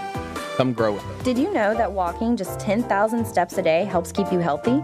And it's easy. 20 minutes of grocery shopping is 1,600 steps. Daily housework is 270. Taking a half-hour walk during lunch, around 4,000 steps. You can see how this adds up. 10,000 steps will find you a healthy weight and even reduce your risk of heart disease, diabetes, and stroke. Feeling healthier starts with the first step. A message from the Florida Department of Health. Baker County Farm Bureau wants to wish the Baker County Wildcats much success this football season. Baker County Farm Bureau, specializing in auto insurance, homeowners insurance, along with life insurance. To get started with Farm Bureau, contact Jack Baker or Justin Webb at 259-6332. That's 259-6332. Hi, this is Larry Birkins of Birkins Chevrolet in McClenny. It is truly an honor to help make these Wildcat radio broadcasts possible. Birkins Chevrolet with sales and service 6 days a week. Cars, trucks, SUVs, certified used cars. We help customers establish or reestablish credit. Thank you, Wildcat fans. From Larry Birkins at Birkins Chevrolet, US 90 in the heart of McClenny. Online at BirkinsChevy.com. Most of us like to be out in the sun. That's why sunscreen and other safety measures are key to protecting your skin from aging and cancer. The FDA recommends using a sunscreen with an SPF of 15 or higher. Also, look for broad spectrum on the label. That means both harmful ultraviolet A and B rays are blocked. Remember, SPF plus broad spectrum equal healthy fun in the sun. Visit www.fda.gov/sunscreen for more information. A message from the U.S. Food and Drug Administration. For over 50 years, dependable heating and air conditioning has been serving the community of McClenny. They provide quality air conditioning, HVAC, and electrical work to the residents of McClenny and the surrounding areas. The phone number for dependable heating and air conditioning is 259-6546. Oscar and Susie Gray would like to say, go Wildcats.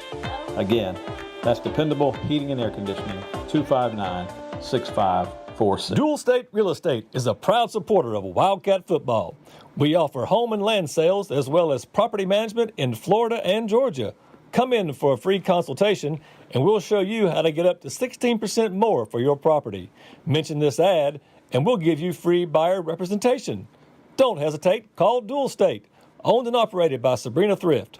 Call us today at 904-397-0263 or check us out at dualstaterealestate.com.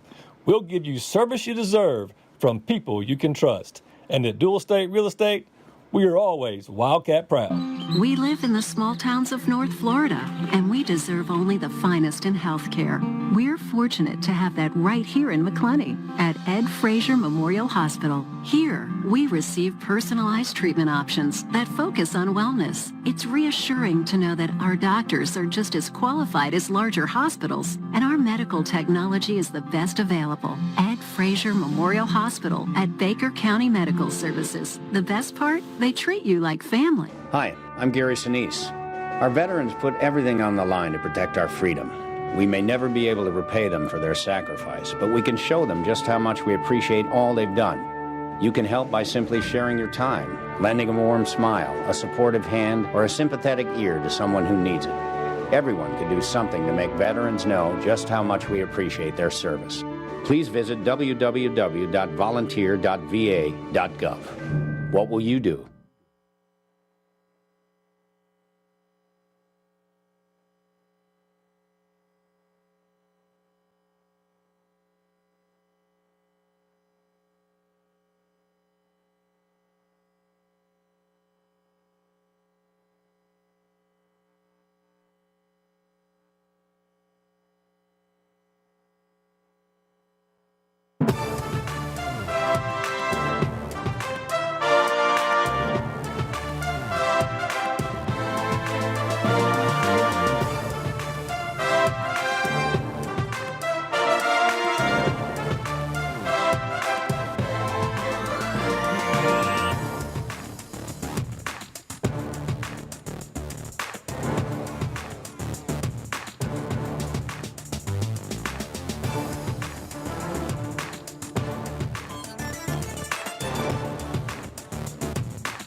And we welcome you back here to Yulee High School over in Yulee, Florida tonight. The Baker County Wildcats on the road. District ball game here, critical ball game. Second half of the season underway, and the Wildcats on the road facing the Yulee Hornets here tonight on the road. And Jackie, all was good till about 2 minutes to go in the first half, and that's when kind of the wheels fell off. Wildcats held a 14-0 lead, and now, after a late flurry by Yulee, it's tied up 14-all at the locker room. What do you tell these guys to get them fired up about the second half? Yulee, by the way, will get the ball to start the second half. Yeah, I mean, you controlled the game. You were this game in no way, shape, or form at 14-0 looked like anything was going Yulee's way, and then all of a sudden the wheels kind of fell off. So you say, okay, guys, we just regroup here. We had a good game plan coming in. We had jumped out on them, and we're had the possibility to go down and score again before halftime. Had some unfortunate events. We just got to get back on track here. Keep playing solid defense and let the offense run itself, and we'll be right back on top. Jackie, let me take a couple of minutes to talk about our sponsors that make Wildcat football possible each and every week. Jackie, at Tailored Healthcare, the only thing we like more than seeing the Wildcats win on the field is seeing our patients have success with their health. At Tailored Healthcare, we offer a unique, individualized model of primary care that is tailored to each person's needs and circumstances. At Tailored Healthcare, they offer traditional insurance-covered care as well as direct primary care, weight loss, and hormone replacement. They're now accepting new patients, Jackie. Give them a call, 259-5929. That's 259-5929 to schedule an appointment with Tailored Healthcare. And that one's important, Jackie, because, you can always use another primary care doctor, I got to tell you. And I know the guy that's running that place, and they do a quality job. Tailored Healthcare, 259-5929. I want to thank Dependable Heating and Air Conditioning, my friend Oscar Gray. Oscar and Susie, that gang down there at Dependable Heating and Air Conditioning, you can count on them. If you ever have any problems with your air conditioning, heating, anything, give them a call at Dependable Heating and Air Conditioning. And Jackie, they sponsor our Monday Night Coaches Show. Also, Birkin Chevrolet, Larry Birkins, what would he say, Jackie? Come on. Come on, Smith. He'd say, come on, Wildcats, let's break this 14-14 tie.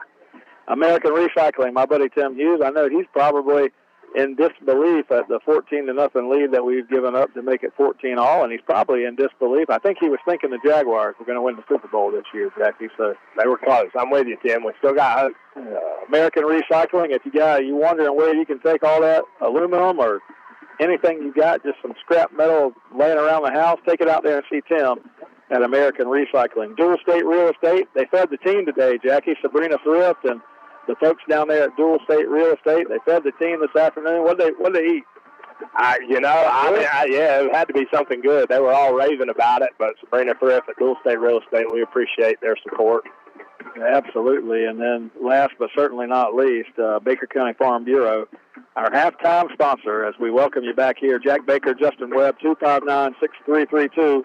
Give them a call. One call does it all. You can get everything that you need insured covered right there with one call. And, Jackie, I'll tell you from experience, I have them, and I tell you, when you need them, they are there for you. And I tell you that if one thing matters to you, customer service should, and they will always answer the phone. And a local agent's hard to beat. Baker County Farm Bureau, 259-6332. Jackie, big day in the sports world tomorrow.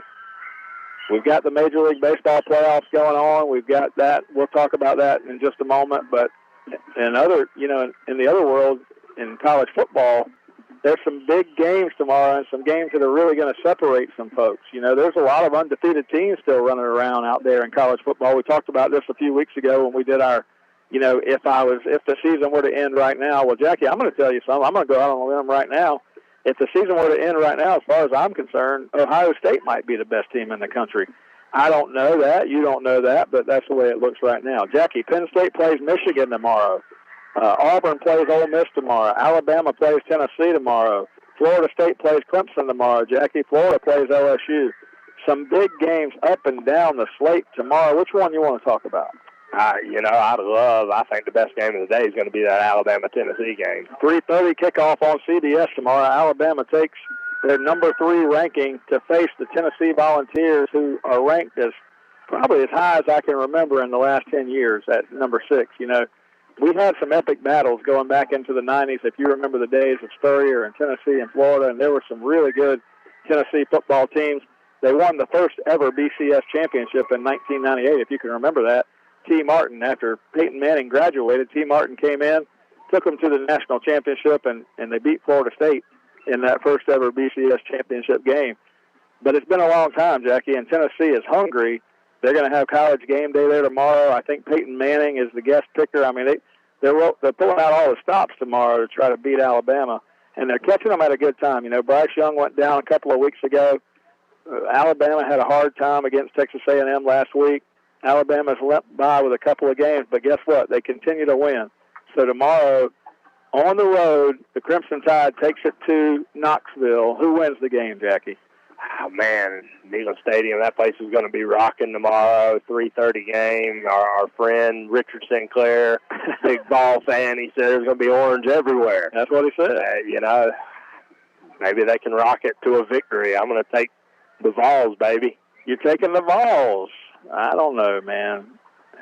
You got to prove it to me. Alabama's still the champ. You got to prove it to me. I say Alabama's going to go in there and somehow or another they're going to walk out with a win. Other games, Jackie, I mentioned to you, Michigan and Penn State, that's a big game over in the Big Ten. Penn State is 5-0, Michigan 6-0. 12 o'clock noon kickoff there, that game at Michigan. Can Penn State go in there and get a win? Not in the Big House. I think Michigan's playing really good football. A lot of the so-called experts have those guys in their top 4, top 3 maybe. I don't think Penn State's got enough this year. Yeah, I tend to agree with you on that. Michigan's playing tough football. It's going to come down to Michigan-Ohio State at the end of the year, I'm sure, one more time. And I say Penn State's going to keep it close for a half tomorrow. Michigan pull it away. Tomorrow night, Jackie, over in Tallahassee on ABC, the Florida State Seminoles hosting Clemson. Florida State, once proud 4-0 to start the year, now things starting to slide a little bit. They lost to NC State last week. Now they've got Clemson coming in. They've got a couple of other games down the stretch that are going to cause problems for them. Can Florida State hold serve in Tallahassee and beat the Tigers?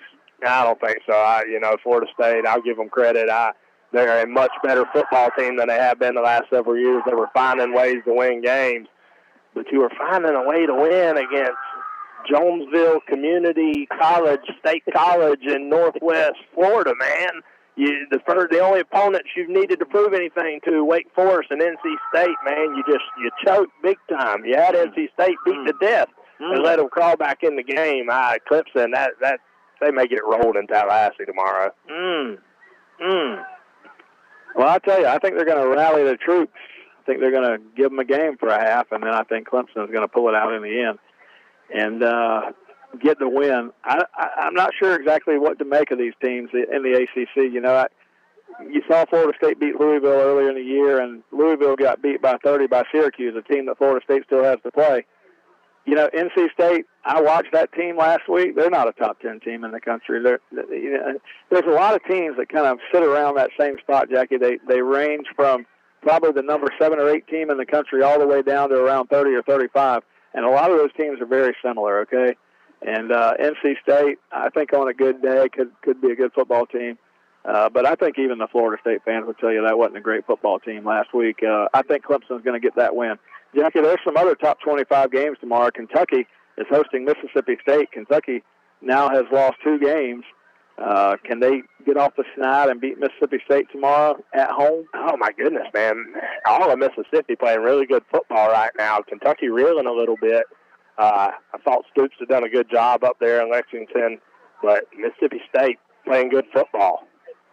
Yeah, Mississippi State, that's one of those teams that you might not want to play right now, but tough football team. Funny, LSU, we're going to talk about them next. That's LSU's biggest win of the year. They beat Mississippi State. Can you believe that?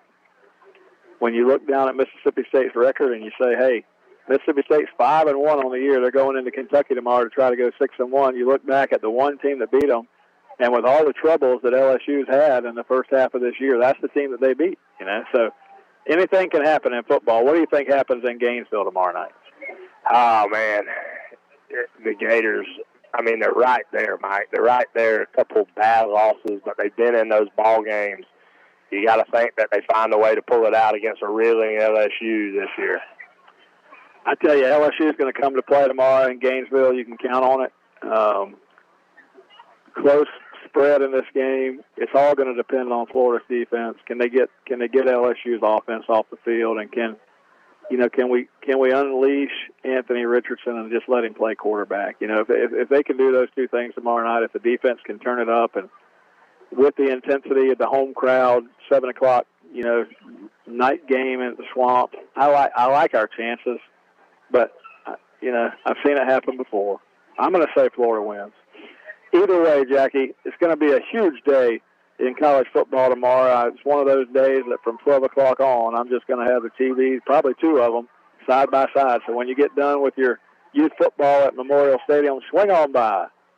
Jackie, give us an update on youth football in McClenny tomorrow. Man, we got a bunch of big games tomorrow. So our 6U, they're playing for a shot at the Gold Bracket Championship. So they 6U, all right. Yeah, so they played last week, won their game to make it to the Gold Bracket, and so now the top 4 teams are in the Gold. They'll play again for a shot at the championship next weekend.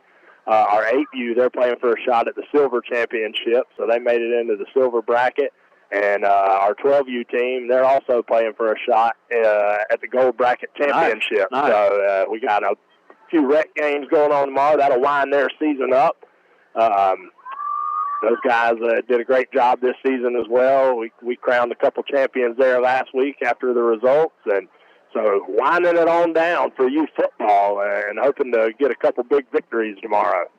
Is tomorrow the last day? For the rec football teams, yes, and then for the travel teams, if they win, they're looking to go to championship games the next Saturday. Jackie, thank you for that. One more thing, Tuesday night, I mentioned it earlier, the Baker County Middle School, the Bobcats will be in action, an undefeated Bobcats team, 6 o'clock at Memorial Stadium this coming Tuesday night. Get down there. You said any youth football player that plays on the Wildcats, if they wear their jersey, they can get in the game free. Get down there and watch the middle school Bobcats, the undefeated team, playing for the championship, the conference championship against Oakleaf. And Oakleaf only a one-loss team on the year, and I think that loss came to us. That was all by the hands of the Bobcats over there, and those guys, man, my goodness, a 23-game winning streak, I believe. So get down there on Tuesday night, cheer those guys on. The future is bright here in Baker County. Jackie, when I was 7 years old in 1980, Eldon Landers was my baseball coach down at the minor league field that you know of today. That's where we played minor league back then, and the team that I played for was the Phillies. And I played third base at the time before I made the move to catcher. And the third baseman that played for the Philadelphia Phillies was Mike Schmidt. And in those times, 1980, that's going back some time now, but in those times, 1980, the Phillies beat the Royals in the World Series. Do you remember any guys by the name of George Brett? Yeah. You remember guys like that, Willie Wilson. I mean, these are guys that played for the Kansas City Royals. The Phillies beat them that year, and if you remember Tug McGraw, the famous when he threw his glove in the air, that's when the Phillies, and they had Pete Rose and Steve Carlton and Mike Schmidt, and that was just a great Phillies baseball team. Anyway, fast forward the next year, same year, end of the year, the Philadelphia Eagles went on to play in the Super Bowl. So from that time on, when we won the minor league championship that year on my Phillies team with Coach Landers, I've been a Phillies fan ever since and lived and died with them. And, Jackie, want to tell you that the final tonight in Philadelphia was 9-1 Phillies over the Braves, and they'll play again tomorrow. If the Phillies win tomorrow, guess what? The Braves are out. World Series defending champs. What do you got to say about that? Oh, man, it's a 5-game series for a reason. So, I've seen crazier things happen, man, and the Braves, we got to wake those bats up. My goodness, when they get hot, they're hot. But, man, they have been ice cold this series. Had an inning here or there. You saw it in the 6th inning of the game that they won. They scored 3 runs right there. But, man, not a lot going on, and the Phillies bats got smoking today. Had a big third inning. Yeah. That third inning, they scored 6 runs, and that's in these games when you got such good pitching matchups. If you can have one big inning, sometimes that can propel you to a win. They got a big one today. It's going to be fun tomorrow, man. It's going to be fun. So, hey, here you go, Jackie. At the end of all this, the last thing I'll tell you is that also my Philadelphia Eagles are 5-0. So. Yeah, man. Come on, Jags, man. Golly. Trevor is reeling, dude. In Jacksonville, we had the Eagles. We were ready to beat y'all to sleep. Should have been 21 to nothing. There was a lot of rain going on that day. But I will tell you this, Jackie. You know, right around the corner from where I grew up was a guy named Greg Harrison. You remember that name? Oh yeah. So Coach Bobby Harrison and Greg and his brother Dylan, they lived right around the corner from me, growing up. You know, out there on Bob Burnson Road, Yellow Pine Circle. We played basketball, we played football, we played every sport you can imagine together. Well, Greg grew up a Kansas City Royals fan. He's a Dallas Cowboys fan. So you think about this. Oh, yeah. We were at it all the time. Battling, yeah. So this week, I'll ask you to pick one NFL game for me. The Cowboys and the Eagles doing battle this week. Now, the Cowboys lost Prescott, but the backup guy's been doing great. They're 5-1. The Eagles are undefeated. Who's going to win that one? It's in Philly. All right, man. Fly, Eagles, fly. Fly, Eagles, fly. You heard it there, Greg, if you're listening. First down, Yulee's going to get the ball to start the second half. Tie ball game, 14-all. Turner, straight drop to throw, and he throws one across the middle. It goes in and out of the receiver's hands, and then a Wildcat had a chance to pick it off, and nobody can catch it. It falls to the ground. It's 2nd and 10. Oh, Davion Dean made a great play on that football. Thought he was going to come up with a pick to start this series here. So starting this third quarter, Yulee with the ball. Wildcat defense trying to find a way. Gave up 2 big ones there to end the second half. I want to thank all the Wildcat fans for listening in to us banter about on the Baker County Farm Bureau halftime report.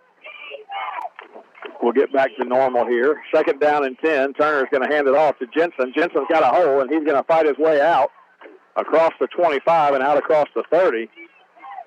And it'll be 3rd down. He didn't quite get enough for the first down, almost 2 to go here. 3rd down, call it a long 1. Watch the ball. 3 receivers to the left-hand side. Turner in the backfield. Hard count. The Wildcats don't bite on it.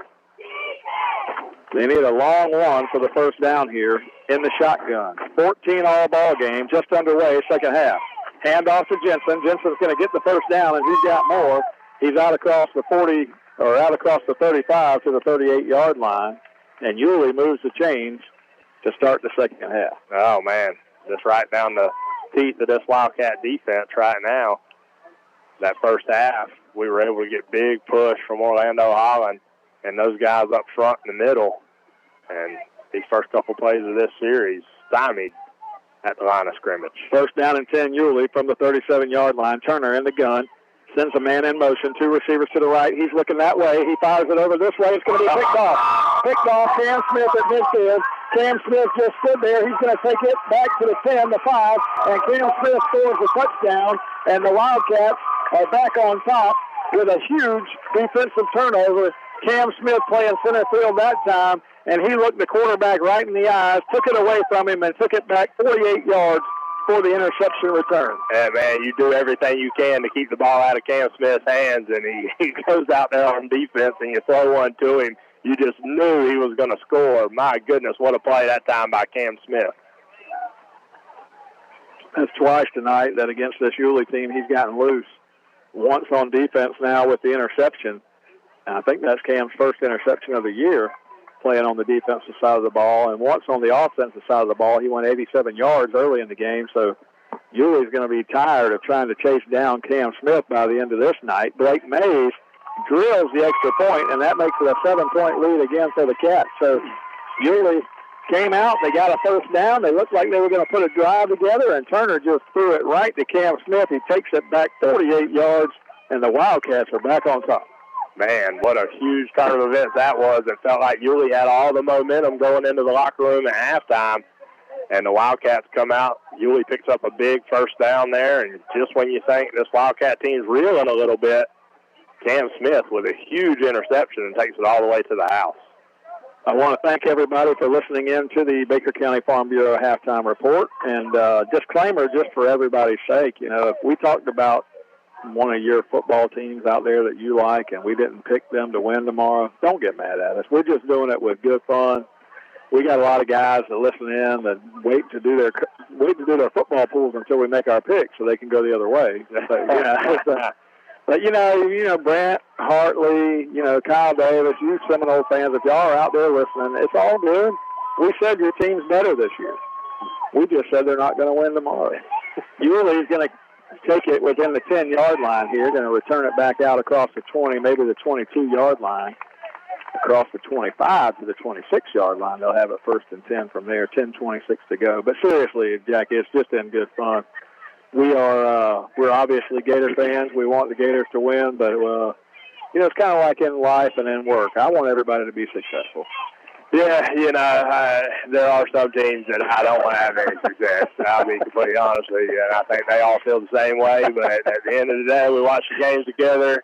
When you're bad, you can't help but to cheer on. I sat with Kyle Davis last week, and I watched that FSU game, and under my breath, I sighed a sigh of relief when NC State scored. But first down handoff to Jensen, and the Wildcat defensive front goes back to what we were doing early in the game, and we stuff him in the backfield for a 1-yard loss. It'll be 2nd down, call it 10.5. But I'm with you, man. It's fun, but sometimes it gets stressful too. We've both been so bad for so long, man, and then all of a sudden, out of nowhere, here comes Georgia and all their fans. I'm like, you talk about bad for a long time, 40 years. 2nd down, they're going to run the ball with Jensen again. He's going to try to crash the right side of that line of scrimmage, and he'll be tackled short of the 1st down. It's going to bring up 3rd down and call it 7. And this Wildcat defense trying to get fired up here and get this lead. We got the lead back, 21-14. Now we got to build on that from here.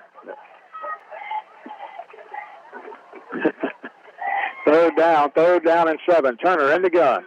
Straight drop, fires to the right sideline. He's got a catch made right at the sticks, and a nice job that time. I tell you what, that was a heavyweight matchup. You got Davion Dean over here against number 1, the receiver for Yulee, and a nice throw by Turner there, right on the 1st down marker, and a catch made right there. Yeah, they're going to call it short, though, so it's going to bring up a huge 4th down right now for this Wildcat defense. 4th down, they're going for it. Call it a half yard. Man. I can't believe they're going for it. Watch the hard count here. Wildcats don't bite on the hard count. 9:22 to go, 3rd quarter. Turner again with the hard count, trying to get the Wildcats to bite. 3rd down. And another 3 times on the hard count, Jackie, and I think they're just going to punt it away. They were just trying to get the Cats to jump off sides, and you're going to get the delay of game. And the Wildcats didn't bite. Great job that time by that Wildcat defense. 4th and inches there, any little flinch, and I'm sure they would have called that. So a good stand that time. Great play by Davion Dean. I thought the wide receiver was going to get the 1st down, and Davion Dean all over him and brings him down a half yard short. I mean, it was great coverage, and I say heavyweight. Those 2 great athletes right here on that side, and a great throw by the quarterback. And I thought he had the 1st down, Jackie. I was already conceding. It looked like where he caught it and where he went out, I thought they'd give it to him, but about a half yard short. They get the delay of game, and now the Wildcats good pressure on the punter, but he gets a boomer off. My goodness. Where was that in the 1st half? Josh Holmes goes back and smartly doesn't touch that one, as that one just sailed over his head. Flag comes in here behind the play. The White Hat threw that one from the 20-yard line. He threw it all the way out to the 45, and Orlando Holland is saying, what did I do? He was down here in the middle of the field somewhere. It wasn't Orlando Holland this time. He threw it on one of the guys on the Wildcat return team. Just silly mistake.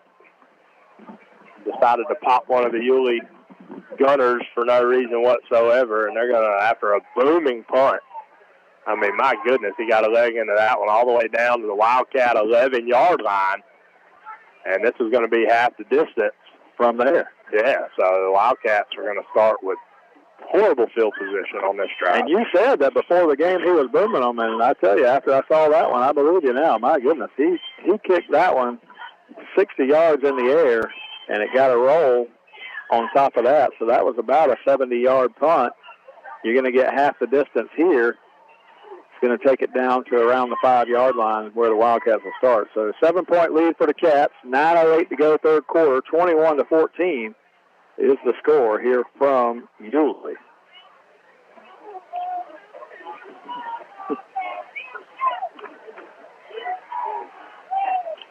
First down and 10 Cats. Jabari Ruiz had gone into the game at quarterback. Now it looks like Mays goes back in. Wildcats just run it out of there, trying to get some breathing room from the goal line here. Second down play coming up in 9. Gained a yard on that play. Cam Smith in the backfield for the Cats. We'll split 2 receivers to the left side. Davion Dean's on this side. That's the strong side of the field. 2 receivers to the top. Cam Smith in the backfield along with Josh Holmes. Blake Mays, the quarterback. Second down play, second down 9. Going to give it to Cam Smith. And Cam Smith's going to fight his way out near the 10-yard line. It's going to be a gain of 2. We'll call it third down and 7. Cam Smith is trying to pick his way to find the hole and nothing doing there. And after what happened right before halftime here, man, you don't want to be punting from your own end zone. No, you don't. Things can change in a hurry in this game, let me tell you. It's been a game of big plays. Third down, Blake Mays hands it to Josh Holmes. Josh Holmes fights his way around the 10-yard line, tried to break it outside. Going to get nothing, maybe a yard. It'll be fourth down and 5. The Cats will have to punt it. So Blake Mays, I hope he's got his catcher's mitt on that left one, rolled back there to him, put us in bad shape. So we need Blake to get a boomer off. Yeah. Their return man's going to stand right at midfield. He's giving us a lot of credit. Good, nice kick from Blake Mays, and that does go all the way out to midfield and takes a Wildcat roll. He picks it up at the 40. He's going to get tackled. No, he runs away from the tacklers. He's back to midfield, picks up a block here on the near sideline, and runs it all the way back to the Wildcat 40-yard line. I tell you, a nice return for Yulee that time. A great kick from Blake Mays. He outkicked the coverage. That's what they always tell you. And the guy, he made a couple of guys miss. He returns it back to the 40-yard line of the Wildcats, so a 20-yard return, and Yulee has it first and 10 from there. Yeah, and I tell you what happened there, Mike. We had one of those gunners on that punt team down there, but he was trying to find the football in the air instead of worried about where the return man was at. And had he been focused on the return man who took it on a hop and able to get into Wildcat territory, that was a booming kick by Blake Mays. All right, first down and 10, Yulee. They trail the Wildcats 21-14, 7:19 to go in the third quarter. Still a long way to go in this battle. Wildcats on defense from our 40. They hand the ball to Jensen. Orlando Holland came up lame a little bit that time. Might have turned an ankle there. We're going to have to check on that. He was chasing down Jensen, who picked up about 5, and it'll be second down and 5 for Yulee from right there. Orlando Holland, coach was telling you, just go down. We'll get you off the field. We'll get a timeout. He won hops all the way to the sideline. Second down play, Jensen again, picking them up, putting them down, moves all the way down near the 30-yard line. Going to be close to a first down for Yulee, but they're going to call it just short. Looks like third down and a half yard. Nope, they're going to say first down, move the chain.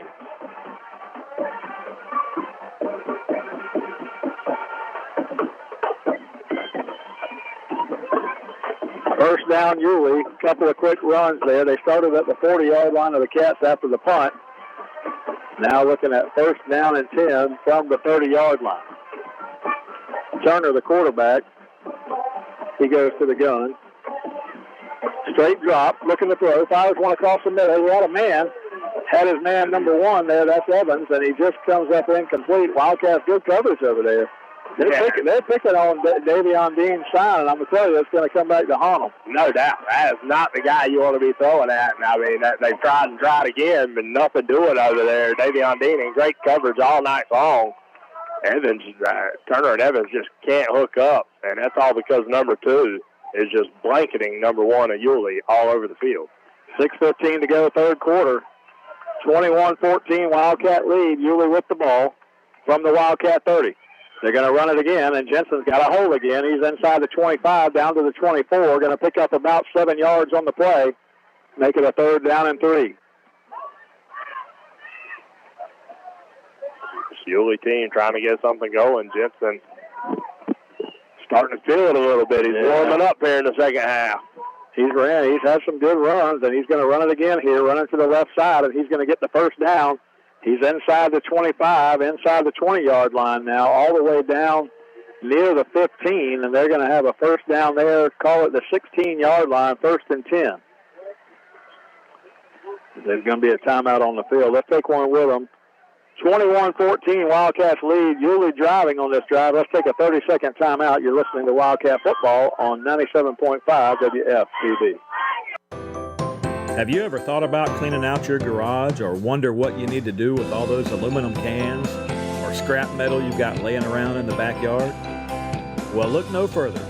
You just need to load it up and head to American Recycling. Tim Hughes owns and operates American Recycling on Woodlawn Road in McClenny, Florida. They're open Monday through Friday, 9 a.m. to 5 p.m., and on the 2nd and 4th Saturdays of every month from 9 a.m. to noon. Stop by and see Tim and maybe even cash in on that stuff you've got laying around. Tim and American Recycling say, go Wildcat.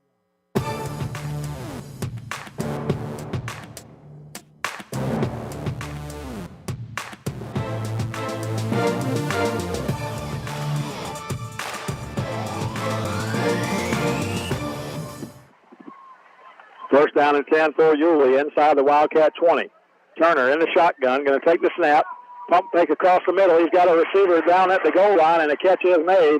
And Yulee goes in, a 16-yard touchdown pass from their quarterback, Turner. He held the linebackers just at the line of scrimmage just so long, and they threw one to the streaking receiver right at the goal line, and he goes up high, makes the catch, and now an extra point will tie the game. I can't figure out what's going on defensively with the Wildcats. We got two safeties over the top, and when they run these post routes, there's no safety.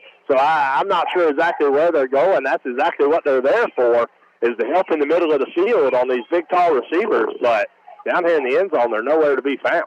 Going for two, they're going to run the Wildcat again, and the Wildcat's going to work for them. They're going to get the corner pylon, and then instead of tying the game at 21, Yulee has taken their first lead of the game, and it's 22-21. Oh, my goodness. That's their go-to guy, that number 10. They went to him in the first half. He got the interception. He ran the Wildcat. He's ran a jump pass on a two-point conversion. That guy's been everywhere. Yeah, what a player, number 10 for Yulee. That is Rylan Hale. He's a tight end. He's a junior, 6'2", 210. And fast. Yeah, that's how I'm showing the wheels to get to the pylon. And just like that, man, what a heavyweight bout this has been, just back and forth, back and forth. Wildcats with an early 14-0 lead. Right before halftime, Yulee battles back to tie it up going into half. The Wildcats regain the momentum as Cam Smith takes a pick six early on in the third quarter. And then now Yulee drives all the way down and punches it in and gets another two-point conversion. So they take the lead here 22-21 with 5:28 to go in the third quarter. 22-21, 5:28 to go, third quarter. And the Wildcats will get the ball back. Jackie, now that's what we need. You see what this guy's got? He's got a blue, is that some kind of blue icy, shaved ice? Yeah, my buddy Bowden Davis there. That's Bowden, isn't it? Let's see if he'll share. Yeah, see if Papa will give him some money. Davion Dean comes up, catches the kickoff around the 30, fights his way out across there, and Wildcats will start it out there with decent field position. Short kick, but they didn't want to kick it deep to Cam Smith. They've seen Cam Smith tonight enough. And we'll take it first down and 10 right at the 30-yard line. Yeah, and then give Davion Dean a chance to get going. He's had some nice returns tonight. But that time, high and short, and they're able to corral him. But the Wildcats still going to start with decent field position here on their own 30. Now look at that one. There's a green shaved eye. Which one do you think looked better, the blue or the green? We're gonna get one of those. First down and 10. Blake Mays takes the snap, going to fire it back in the backfield, a little backward lateral to Cam Smith, and Cam Smith's going to get a burst of speed and pick up about 8 yards up the field. That play worked out. That's a dangerous play because you're throwing it backwards, and the ball would be live if you miss it like we did earlier in the game. Bennett picks up 8 yards here. It'll be 2nd and 2.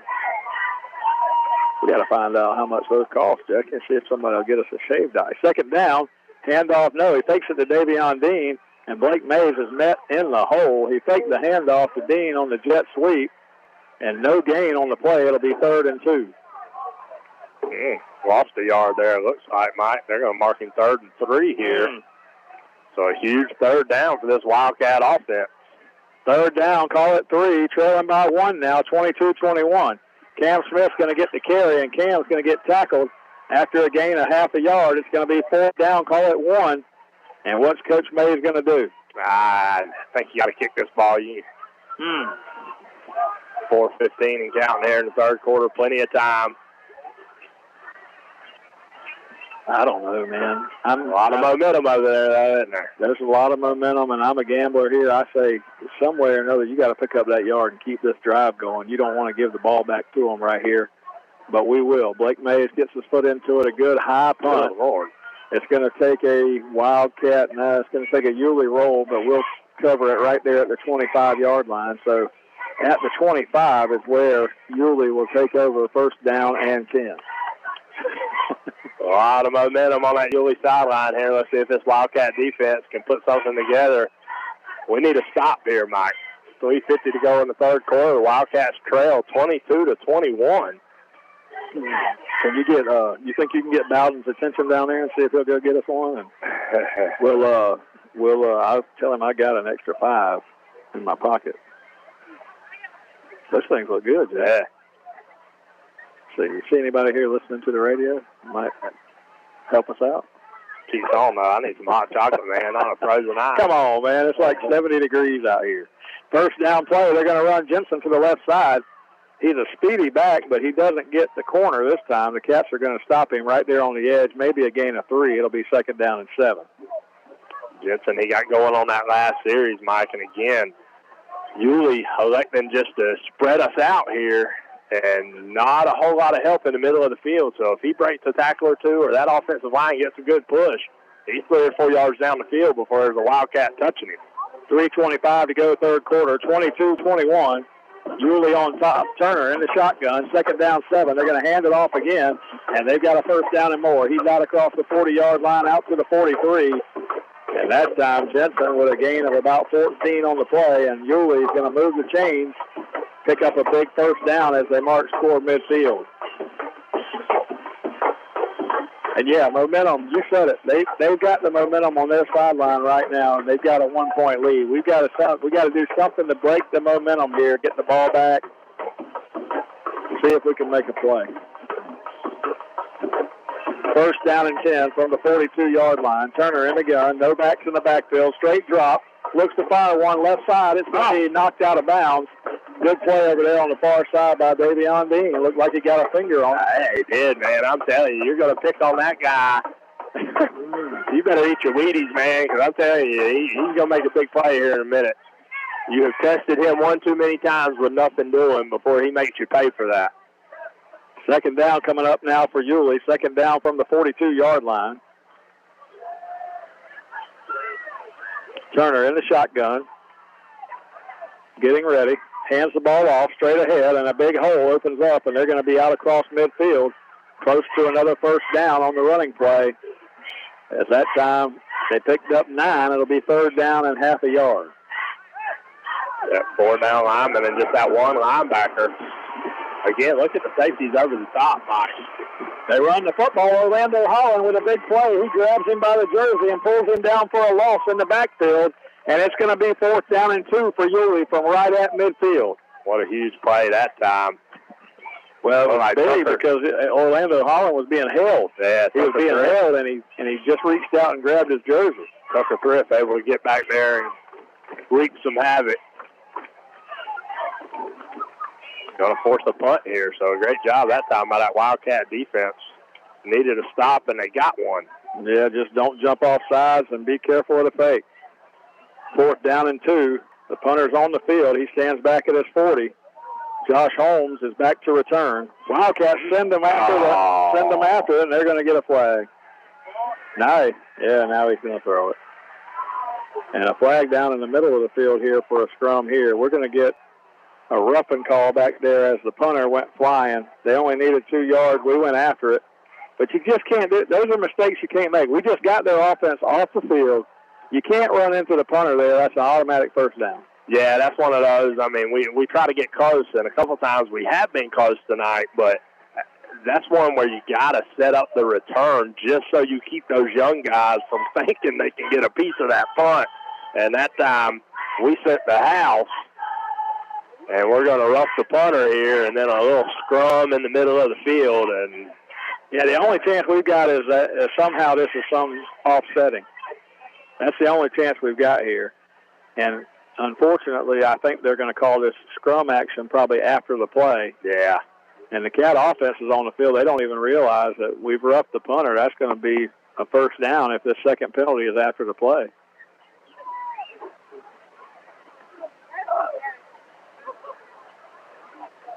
The second penalty looks like it's on us, too.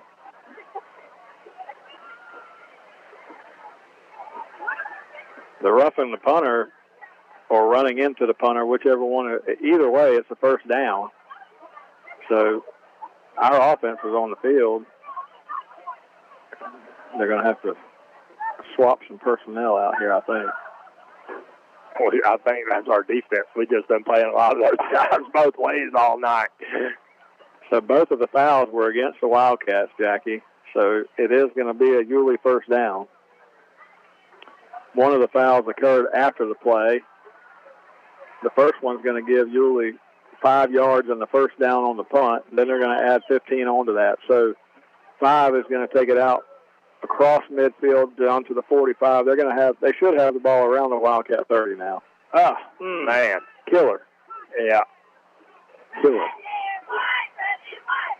If that's right. I think that's what I saw him signaling, because the second play was after they're going to mark it at the 45, so they're only going to mark off the punt.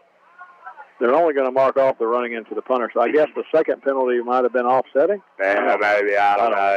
The White Hat doesn't do a very good job of. It takes him a while to just get down the field. Yeah.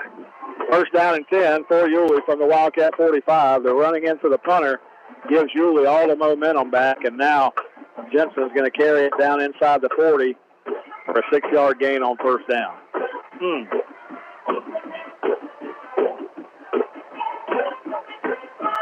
Second down, call it 4 from right there at the 44. Running the football off left tackle. The Cats do a good job this time, and a flag comes in from the middle. This is going to be holding against Yulee. Finally. That's going to help us. That's going to help us.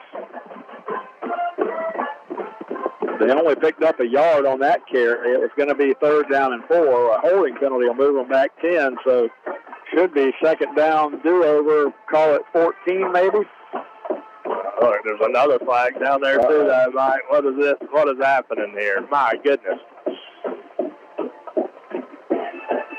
I don't really know. But the holding call goes against Yulee, and then there's an offsetting call against the Wildcats. Imagine that. Of course. Imagine that. I was just about to say that may be the first flag on Yulee all night, but it's going to get negated by some phantom call on the defense here. So we're replaying second down here. So that 1-yard gain didn't happen. We go back to 2nd and 5. 1:24 to go third quarter. 1-point lead for the Yulee Hornets. Second down play. Turner has 2 receivers to the right, 2 to the left, 1 back in the backfield.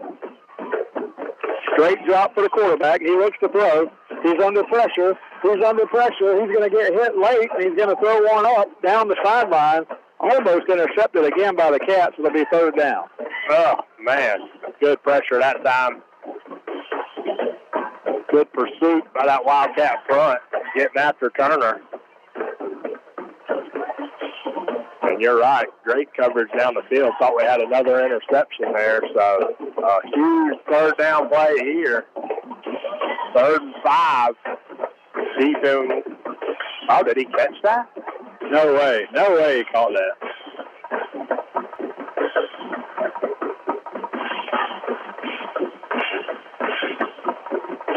What just happened?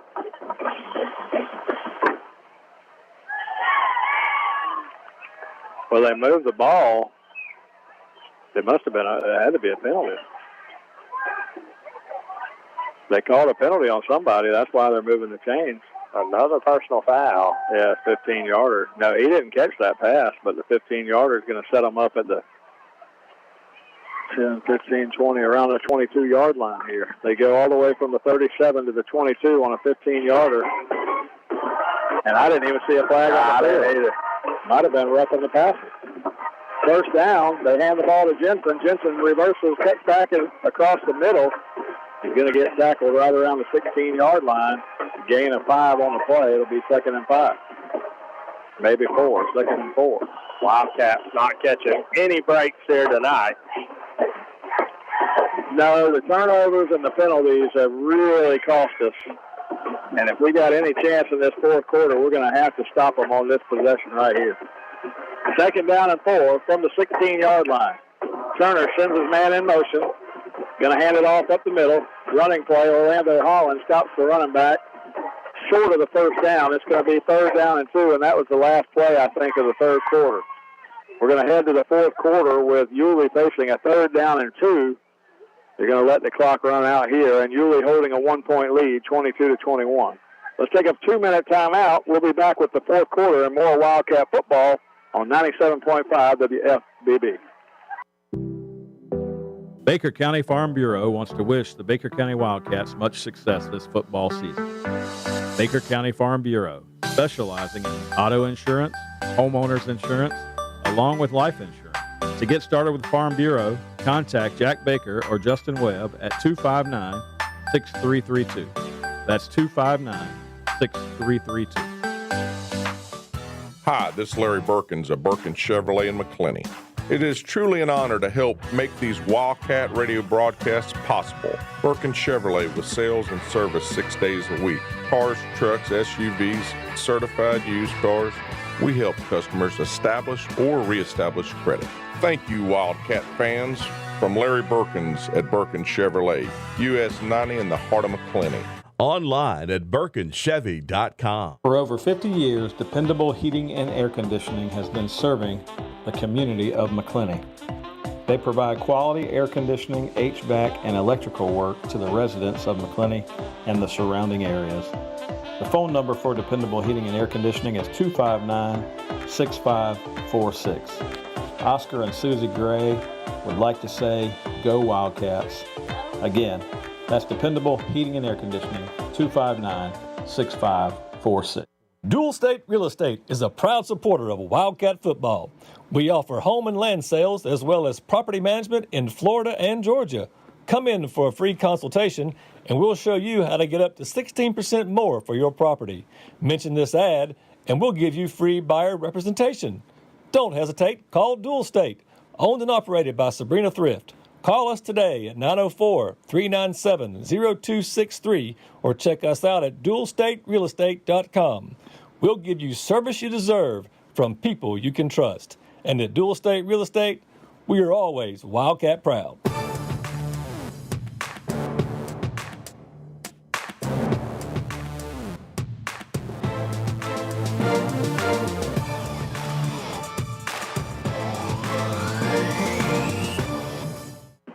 Mine's baseball. I got a couple of them. And we welcome you back. Yulee High School in Yulee, Florida. Wildcats trailing by 1, 22-21. Fourth quarter has begun. It's 1st and goal now for Yulee inside the Wildcat 10. Wildcat defense has got to stand up and get a stop here. Turner in the shotgun. The running back left before the play started. They were throwing the wheel out to him, and it's going to be incomplete over there. But he left before the play started. No flag, Jackie. Should have been 5 yards illegal motion as he took off a half step before the play started. Did you see it? Yeah, but we called a break too, Mike. I'm going to tell you that Turner dropped that snap because had he gotten that ball cleanly, nobody was on the running back out there, and that could have been an easy touchdown. But nonetheless, going to be 2nd and goal here from about the 7-yard line. Yeah, you're right. And we had a guy come over late and hit him about the time the ball got there, but that pass was incomplete. 2nd down, they run the Wildcat again, and this one's going to be inside the 5. He's fighting his way toward the end zone, and they're going to say he stopped right at the 1. Oh, that was at number 10 again. And he was not going to be denied that time as he ran over a Wildcat at the line of scrimmage. 3rd down and goal from the 1-yard line. Wildcats trying to force a goal line stand here. And you're going to get a timeout, Wildcats. 10:57 to go. The ball sits about 1 yard from the goal line, Jackie, and the Wildcats need a goal line stand in the worst way. I'm thinking that it's 4-down territory for Yulee. They've gone for 2 every time they've gotten a touchdown, so this is really 2 plays for them to get 1 yard. Yeah, I would imagine so with all the momentum. No field goal kicker whatsoever, apparently. Well, I watched him before the game. He was kicking them from about 35 yards, but I guess his accuracy might be the question. I don't know. Yeah, they hadn't trotted him out there yet tonight on the PATs with 3 opportunities, so I think you're right. I think this is 4-down territory, and I think they like what they have with number 10 in the ball game. Let's see if he can get back out. Yeah, he's dynamic. He goes in there in the Wildcat formation. He threw a jump pass earlier. He's in there again in the Wildcat. Third down and goal from the 1-yard line. In the Wildcat, snap back straight ahead. The Wildcats stuff it. Orlando Holland was the first man there, and he's going to lose the yard. It'll be 4th and goal from the 2. Great play that time by Orlando Holland, and finally we decide that we want to stack the box with him and make a huge play there at the line of scrimmage. Nothing doing. A great push up front by this Wildcat front. Great push by the Wildcat front, but I said it was 4-down territory for them. They're sitting at the 2.5-yard line. They do have a field goal kicker, and you would think that, a field goal would make it a 4-point game. A field goal wouldn't beat you. You know what I'm saying? The analytics would tell you to kick the field goal, right? They just told me to kick the PAT too after the first touchdown. So I don't know what's going on here. But they're going to call timeout. Well, somebody is. 10:09 to go in the ball game. Cats trailing by 1. This is a game unlike a lot of games I've seen lately. I mean, the Wildcats had a 14-0 lead in this ball game. With about 2 minutes to go in the first half, everything but the wheels fell off of the Wildcats train here, and Yulee scored twice to make it a 14-all game at half. So at halftime, we're 14-all. Yulee gets the ball to start the second half. Cam Smith picks one off, interception return for a touchdown in the third quarter to give us back the lead, 21-14. Until recently, Yulee went back and scored a touchdown, make it a 21-20 game. They go for 2. They go on top by 1. So right now, Yulee 22, Baker County 21, 10:09 to go in the ballgame. Oh, my goodness. And Yulee facing 4th and goal from the 2-yard line. Yeah, 4th and goal from the 2 right here. I'm going to tell you what, this Wildcat team, if we're talking about momentum strictly, the game's not over if Yulee scores here, but momentum, what a stop would do for this Wildcat team right here. Well, if they score and don't get the 2-point conversion, we're fine. If they score and get the 2-point conversion, then they're up 9. So we have to stop them here. I have no ifs, ands, or buts about it. And they run a man on late here. They just took a timeout. They don't even have the right personnel in the game. 4th down. 4th down and goal from the 2-yard line. No Wildcat formation here. Turner in the shotgun. Turner takes the snap. Throws one to the left side. It's going to be caught. Touchdown. They had a guy that came free. He was wide open. And they got the touchdown. 2 Wildcats look like they collided in the end zone, and one of them is hurt. Now they get up. 28-21 now after the touchdown. Yulee on top by 7. They'll go for 2. If they get the 2 now, it's a 2-possession ball game. Oh, man. And we're in trouble. Yeah, we're digging ourselves out of a big hole. Stop here, though. Doesn't hurt you a whole bunch. With 10 minutes to go here, we've shown we can score quickly. Just haven't done it a whole lot tonight. And they've gone for 2 every time they've gotten it tonight. The old Bobby Harrison philosophy. Right. He said if you go for 2 and you get it 50% of the time, you get the same amount of points. If you think about it, that makes sense. Yeah. But it's all about situation, right? So did you get it in the right situation? That's true, too. I'd rather have a kicker that could kick that thing through every time. Just myself. There was a flag down on the play here. They didn't know what they were doing. So on the 2-point conversion, they're going to get backed up 5 yards, so they're going to have to run the 2-point play from the 7. The coach is getting all over Turner, and Turner's going, Coach, you hadn't used me for one of these 2-point conversions yet. Yeah, they ran the Wildcat. Well, all right. So now 10:03 to go in the ball game. It's a 7-point Yulee lead, but this 2-point conversion is critical. They lose 5 yards on the delay, so now from the 7-yard line, they go for 2. Turner takes the snap, looks across the sideline. He's got a man in the end zone. It's going to be caught for the 2-point conversion, and Yulee now has a 9-point lead. The worst thing that could have happened. Yeah, no doubt about it.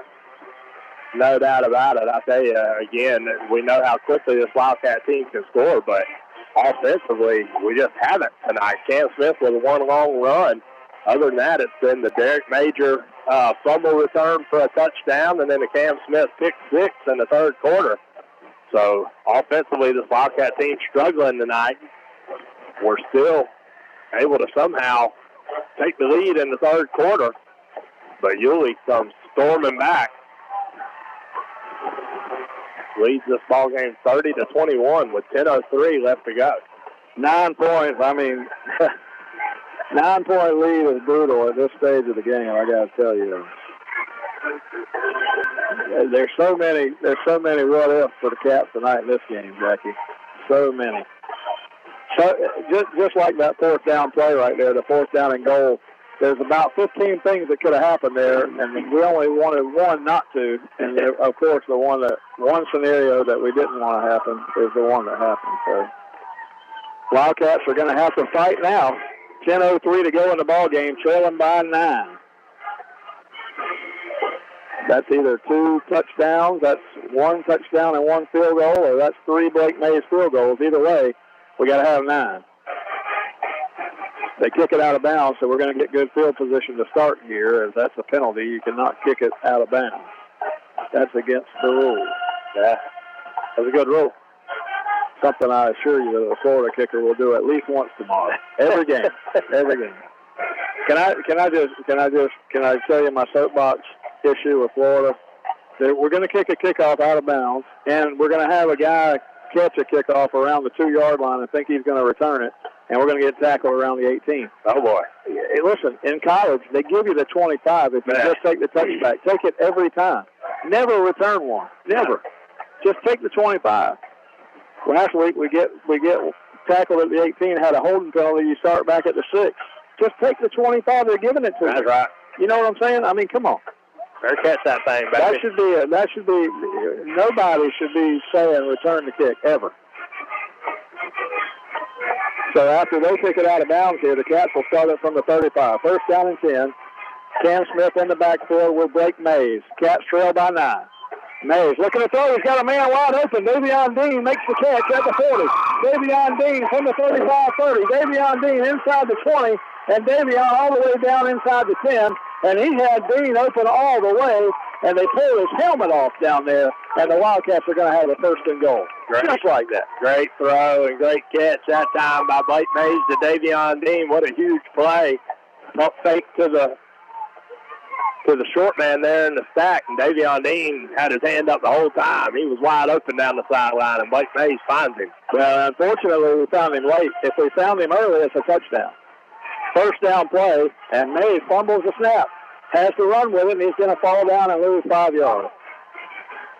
How many times can we fumble the snap? Yeah, I don't know what's going on. That's one of those things you would have thought at halftime we would have got that worked out, but here we are deep in the fourth quarter now. Yeah, 30-21, and you can't have that happen. No. 9:20 to go. Second down now. Second down and goal all the way back to the 14 after the fumbled snap.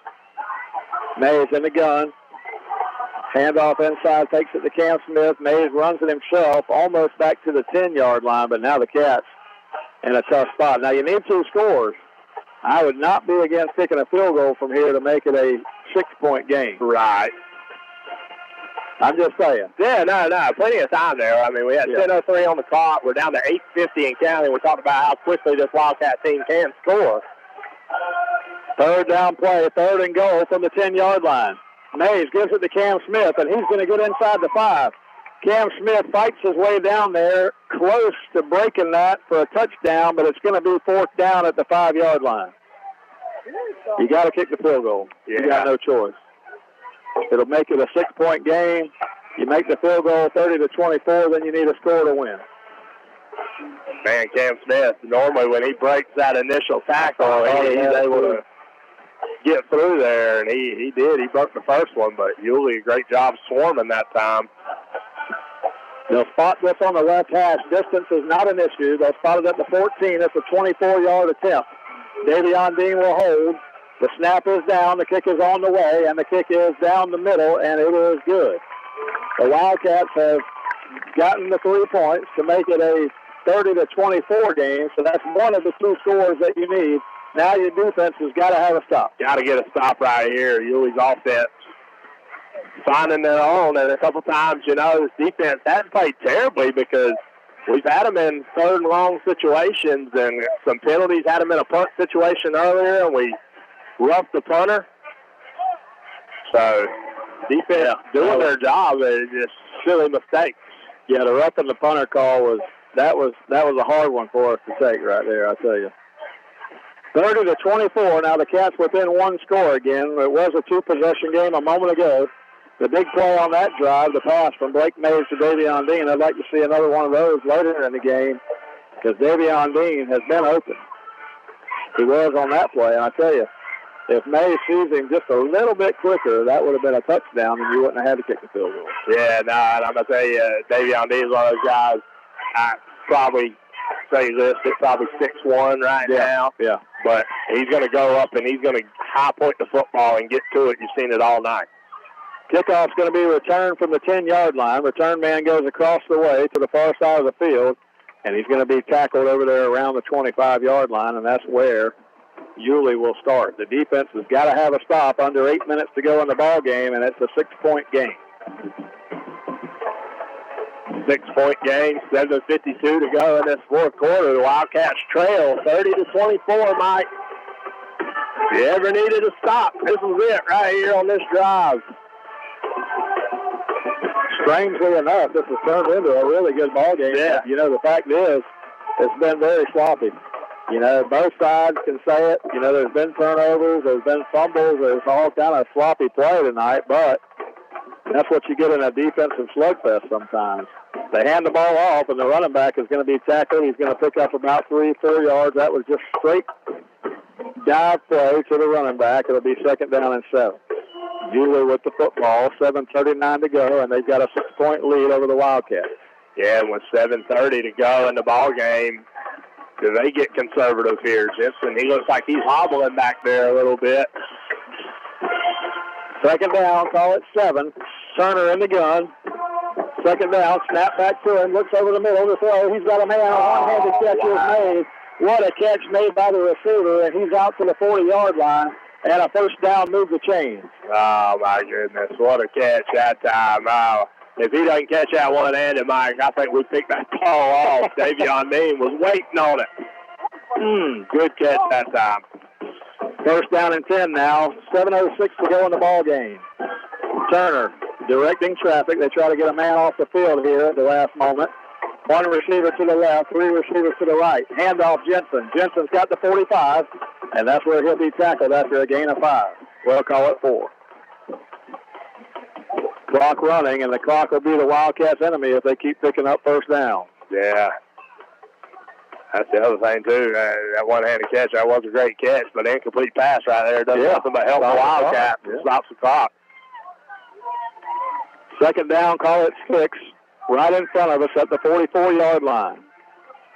Turner sending another man off the field. They've got a lot of personnel issues here. They don't know who to have in the game and who to have out of the game. 24 has been running for his life. Yeah. Just 2 of us on the sideline. 2nd down, call it 6. Turner in the gun. Snap back to him. He's going to hand it off. Handoff, Jensen's going to get 1st down yardage or close to it, but we've got a flag that comes flying in from the head judge, and he's going to get holding on Yulee, and that's going to back him up. Oh, that's a huge break. Huge break. We needed that one. Yeah. Yeah, because Jensen was going to pick up the 1st down there, so we're going to get a good holding call here. Back them up 10 yards. It's going to be 2nd and 15. Yeah, Coach Mays says back them up. Back them up. Come on, we need that flag. They moved it the wrong way. Oh, no, the ball was out near the 50. So take it from the 44, should go to the 34 here. It'll be second down instead of second down and 6. It's second down and 16. And now the Wildcats have a sporting chance. If we can stop them, get the ball back, a touchdown and an extra point would win the game. Yeah, now this may force them again. They may put the ball in the air here, and an incomplete pass continues to help this Wildcat team. Second down, 16. Turner for Yulee in the shotgun. 2 receivers right, 2 to the left. They throw it back to the left side, looking for a block. The Wildcats do a great job in pursuit, and it's going to be third down and about 12. That was a great hustle play by Orlando Holland. That was a screen pass, Mike. Orlando Holland was screaming towards the quarterback for Yulee Turner, and then he realizes what's going on, and after about 3 or 4 stutter steps out here, Orlando Holland makes that tackle for a gain of about 3 or 4 yards. What a great play by Orlando Holland. And the coaching staff is going to tell the receiver, you can't let that happen. You got to turn it up the field and go. You can't stand there picking your way. Third down, 12. Turner in the shotgun. Looks for the sideline, and now Yulee is going to call a timeout. This is a huge play in the ball game. Third down and 12. If the Wildcats can stop here, Yulee can't go for it here. They've got to punt it away. The Cats would get the ball back, trailing by 6. 5 minutes and 12 seconds on the clock between now and the end of this ball game. So a lot of drama here. High drama in Yulee, Florida. What turned out, I thought was just going to be kind of a mundane outing on a Friday night. Looked like the Wildcats were going to come in here, take an early 14-0 lead, and thought, man, we're going to get out of here. We're going to escape this thing and be headed back to McClenny on 3:01 in no time. But my goodness, Yulee's turned it around. They've come to play here. We're able to tie it up for halftime, and it has been a slugfest ever since. It has. I mean, this has been a defensive player and coach's dream. You know, defenses have been going at it. You look up on the board and you say, well, it's 30-24. What do you mean defensive game? It's just been big plays. Yeah. Big plays. Fumbles, turnovers, interception returns, that kind of thing. And that's been it. Third down and 12. Turner takes the snap. He's under pressure. Oh, almost a football. It's going to go out of bounds. Wildcats almost got a turnover. Turner was sacked in the backfield, fumbled it out of bounds. They'll have to punt it away. Turner has put the ball in some great spots for those receivers all night long, but I'll tell you, when we get a little pressure on him, when he's got to go further than about 10 yards down the field, he struggled heavily with that. And the Wildcat pursuit that time, able to knock the ball loose and going to create a 4th and 20 here. Josh Holmes stands back at the 35-yard line, 5:03 to go in the ball game. The Wildcats will have a chance to come back and try to win this game. We trail by 6. We got the field goal a moment ago to make it a one-possession game. Now the Cats have a chance. High kick coming to the left sideline, going to go out of bounds around the 30-yard line. They throw the pink flag over there. I don't know why, but that's not where the ball went out of bounds. I know she's not going to mark it at where she threw the flag. It went out up around the 30-yard line.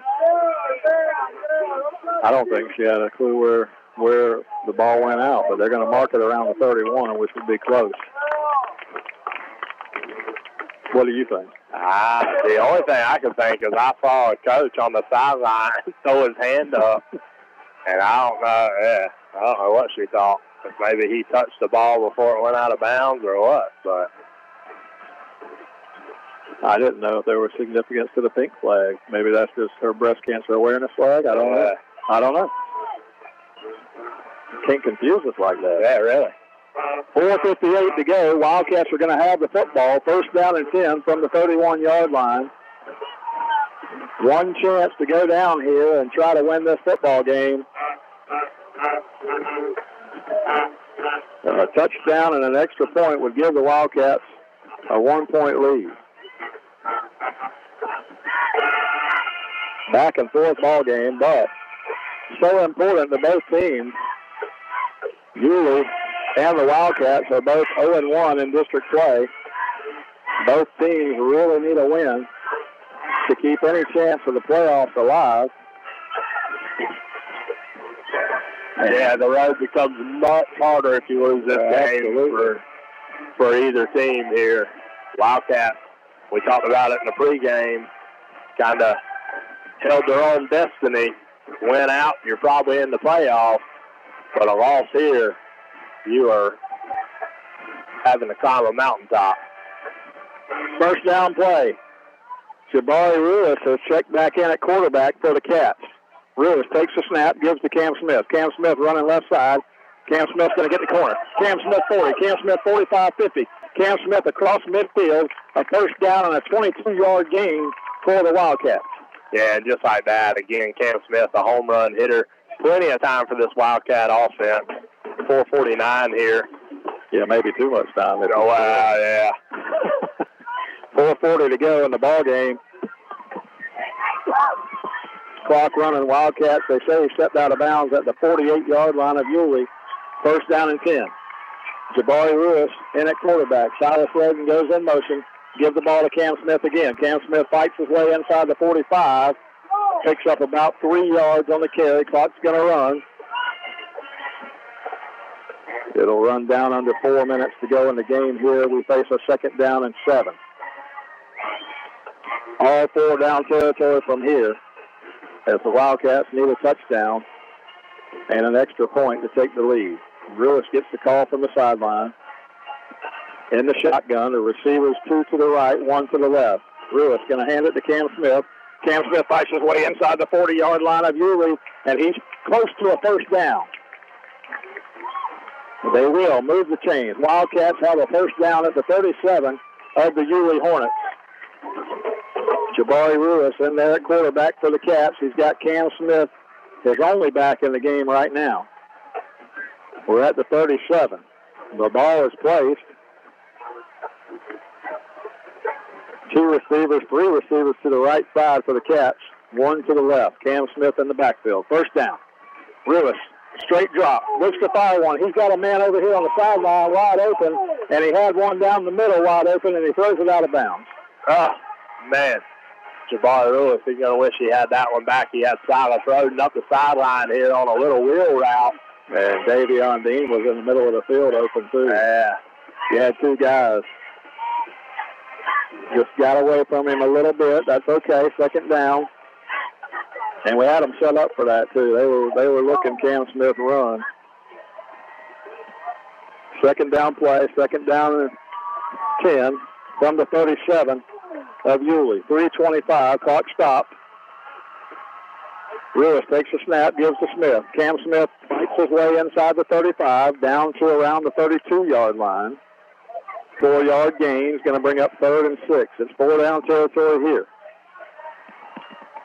Yeah, you got to have a touchdown here. Field goal doesn't do you any good. So with 3 minutes to go, don't need it all, but you got to pick up something here on 3rd down. Big play, 3rd and 6 for the Cats. Jabari going to hand the ball to Cam Smith. Cam Smith's going to get the first down. He's down the sideline, and he's inside the 25-yard line. And first down, Cats. And this is all Cam Smith on this drive right here. Doing it in between the tackles, bouncing it back outside, doing what Cam Smith does. Good run that time. He got the outside corner and got down the sideline inside the 20 to the 17-yard line. The Wildcats are 17 yards from a touchdown that would give them a chance to take the lead back in this ball game. 2:54 to go in the game. Smith got out of bounds. The clock stopped. Handoff to Josh Holmes this time, and Holmes fights hard, and he gets down close to the 10-yard line. Picks up about 4.5, maybe 4.5 on the play. Brings up second down. Call it 6. The Wildcats are going to go fast. Going with tempo. Going to hand it to Cam Smith. He's got a hole up the middle, and he's inside the 10, down close to the 5-yard line, and it's going to be first and goal. A little spin move toward the end, and he almost broke it for a touchdown. And the clock's going to run. 2:29 to go from the 4-yard line. Handoff. Josh Holmes. He's going to be hit around the 3, close to the 2, close to the goal line. And they say he stopped at the 1-yard line. Second down and goal from the 1. 2:16 and counting. Cats from the 1-yard line. Handoff. Cam Smith. He fights his way toward the goal line, and he's in.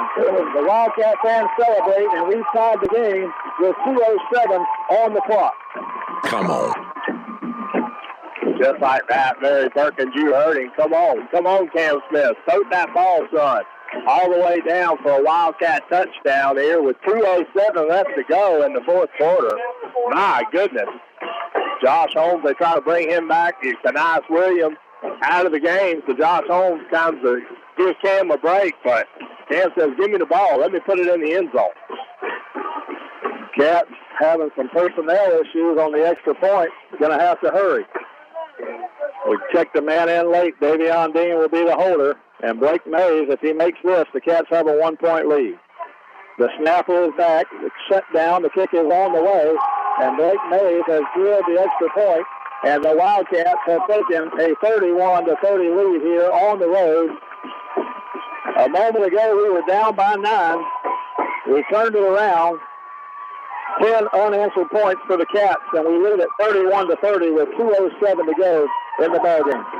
My goodness, what a turn of events. And you want to talk about momentum changes. You got to think right now the Wildcats have all the momentum in this ball game, up 31-30 late, just when it was looking bad, Mike. It was looking a little doom and gloom almost, you know, and Yulee doing everything right, and the Wildcats couldn't catch a break, but they keep fighting and they keep clawing, and they have found themselves in the lead here with 2:07 to go in the ball game.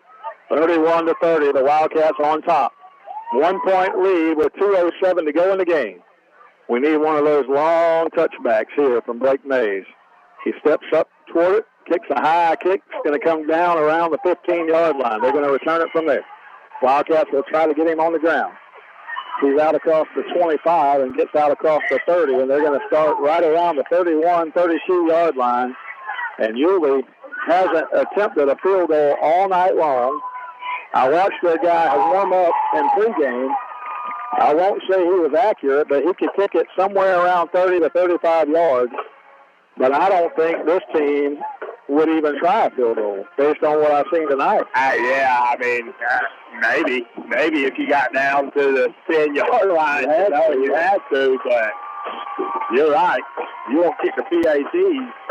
1:57 on the clock. Snap back to Turner. Who's under pressure? Fires it toward the sideline. It's going to be almost picked off. It may have been. Let's see. Oh, they're going to say he's out of bounds. That's bad. It looked like a Wildcat came over and picked it off and might have gotten a foot down. I couldn't tell. It's all the way across the field. It's hard to tell. The Wildcat fans think it was. That one was a lot closer, I felt like, than the completion they gave that Yulee receiver earlier in the game. 7 seconds off the clock. Takes it to 150. 150 to go in the game. Second down and 10 for Yulee. Wildcats ahead by 1. 31-30 as we get down to the end of this ball game. Wildcat fans behind us are getting loud. Second down play. Turner fires it right side. He's got a receiver. Catch is made, and he's out across the 40-yard line. They're going to give him the 42. It'll be a first down.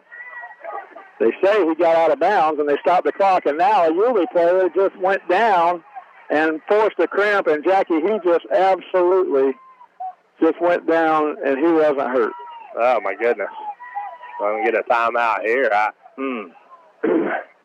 The clock was going to stop to move the chains anyway, so with 1:41 to go here. I saw him take a fall, Jackie. He did it for the team. 1:41 to go in the ball game. Wildcats ahead by 1, 31-30. Huge comeback for the Cats here in the fourth quarter. They needed 9 points. They were down by 9 points. They needed 2 scores to go back on top. They got a 24-yard field goal from Blake Mays to make it a 6-point game. Then they got a touchdown on a great drive, mostly Cam Smith on the drive, and Cam Smith scored the touchdown to put the Wildcats tied at 30, and then Blake Mays added the extra point to make it 31-30, and that's where we stand. 1:41 to go. Yulee with the football. They've got a first down and 10, and they're at their own 42-yard line.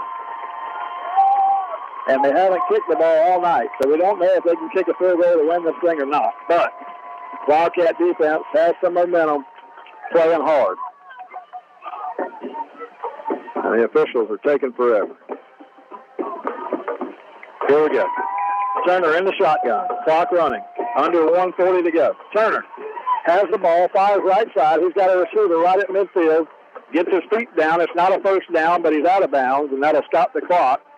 It'll be second down and call it 2. Right at midfield. Turner with a minute 34 left, just elected to take those short passes. Wildcats trying to get after him. We need a good push here up front, Mike. See if we can't rattle Turner. Second down play. Turner going to hand it off.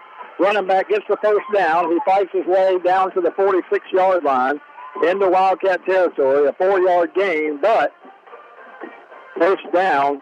The clock will run after they set the chains, but another Yulee player went down, but he's off the field now quickly. Clock running. Minute and 20 to go and counting. First down at the Wildcat 46. Turner takes the snap. That was an illegal motion, false start against Yulee. Back him up 5. And as soon as the ball's set, the clock should start.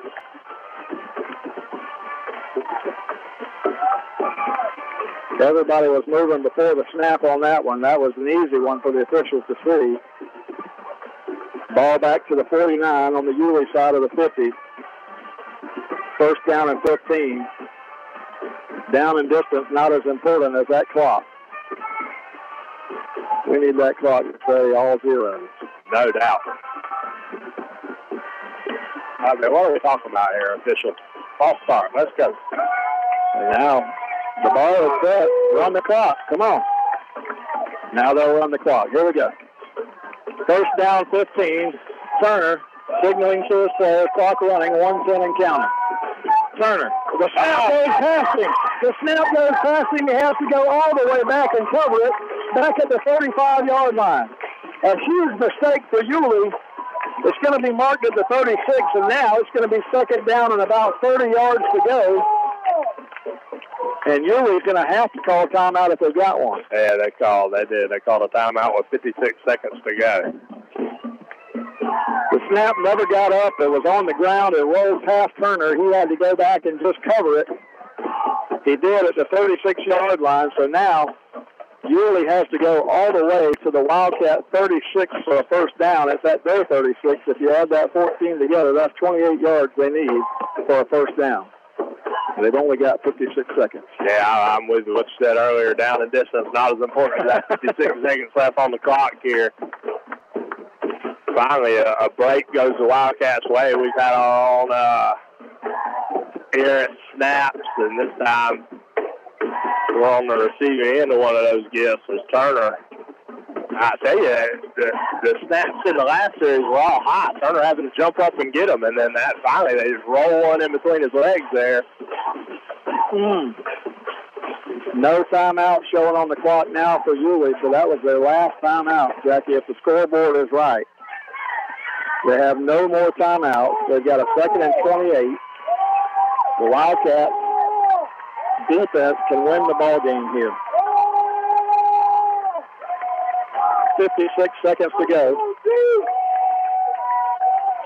No backs in the backfield. Turner dropped the snap. He dropped the snap, and the Wildcats may have gotten it. They say they do. The Wildcats got it. Jackie, that snap was high. He had to reach up for it. He dropped it, and the Wildcats are going to win this football game. The Wildcats are going to win this football game. All we have to do is kneel down and run this 51 seconds out of here, and the Wildcats are going to win.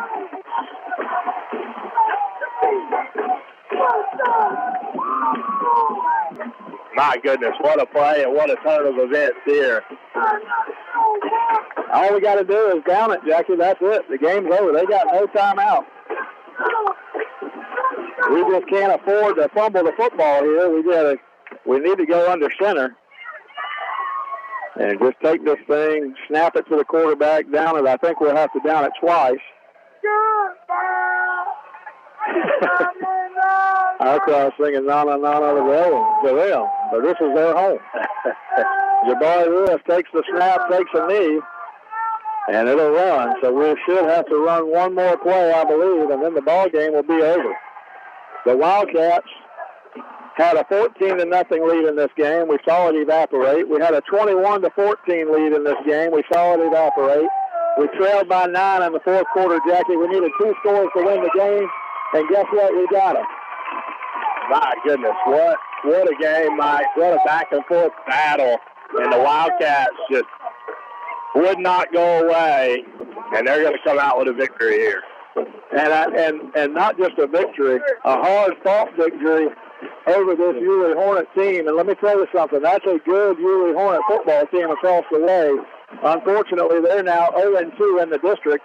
The Wildcats moved to 1-1 in the district and get the win here, 31-30, against the Yulee Hornets on the road. Let's send it back to the station for 30 seconds. We'll come back to wrap this up. You're listening to Wildcat Football on WFBB.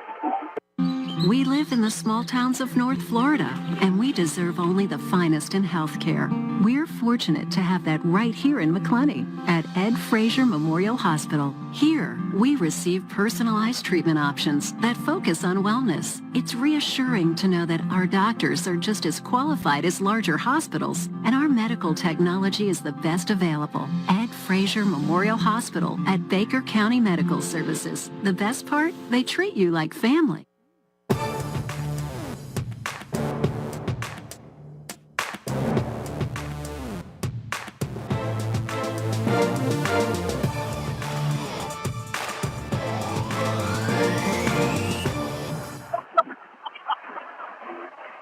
And we're back here at Yulee High School in Yulee, Florida. The Wildcats of Baker County somehow, some way, found a way to win this football game tonight. Jackie, I told you we had a 14-0 lead. That slipped away. 14-14 at halftime. We came back out. Cam Smith got an interception return, made it 21-14 Cats. That slipped away. We found ourselves down 22-21. Then we found ourselves down 29-21, 30-21, down by 9.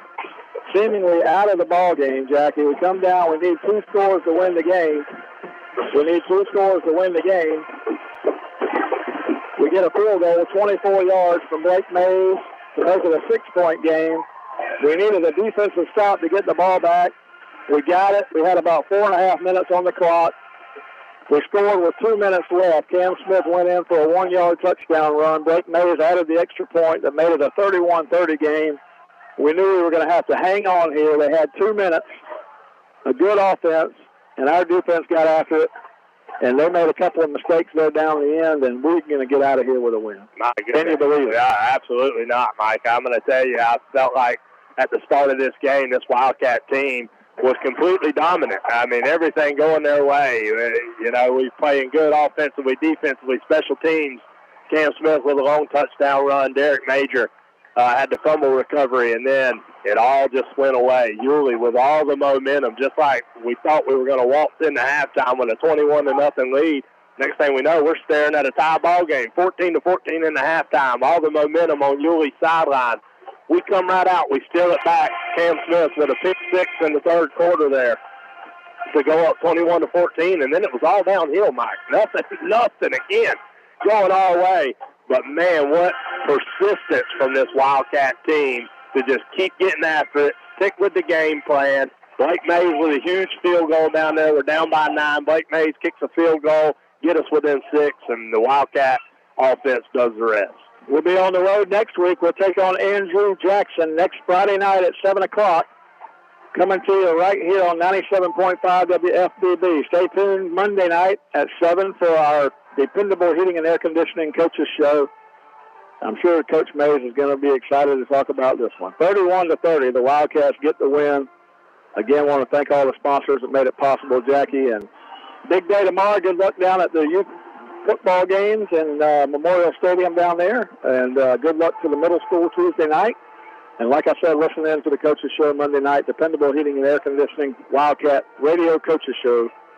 And then next Friday night from Andrew Jackson. The Wildcats move to 5-2 on the season now. 5 wins, 2 losses. And hanging to some chances of a playoff. You know, we'll talk about that more on the Coaches Show next week and see what we've got. But like you said earlier, we just got to win the games in front of us.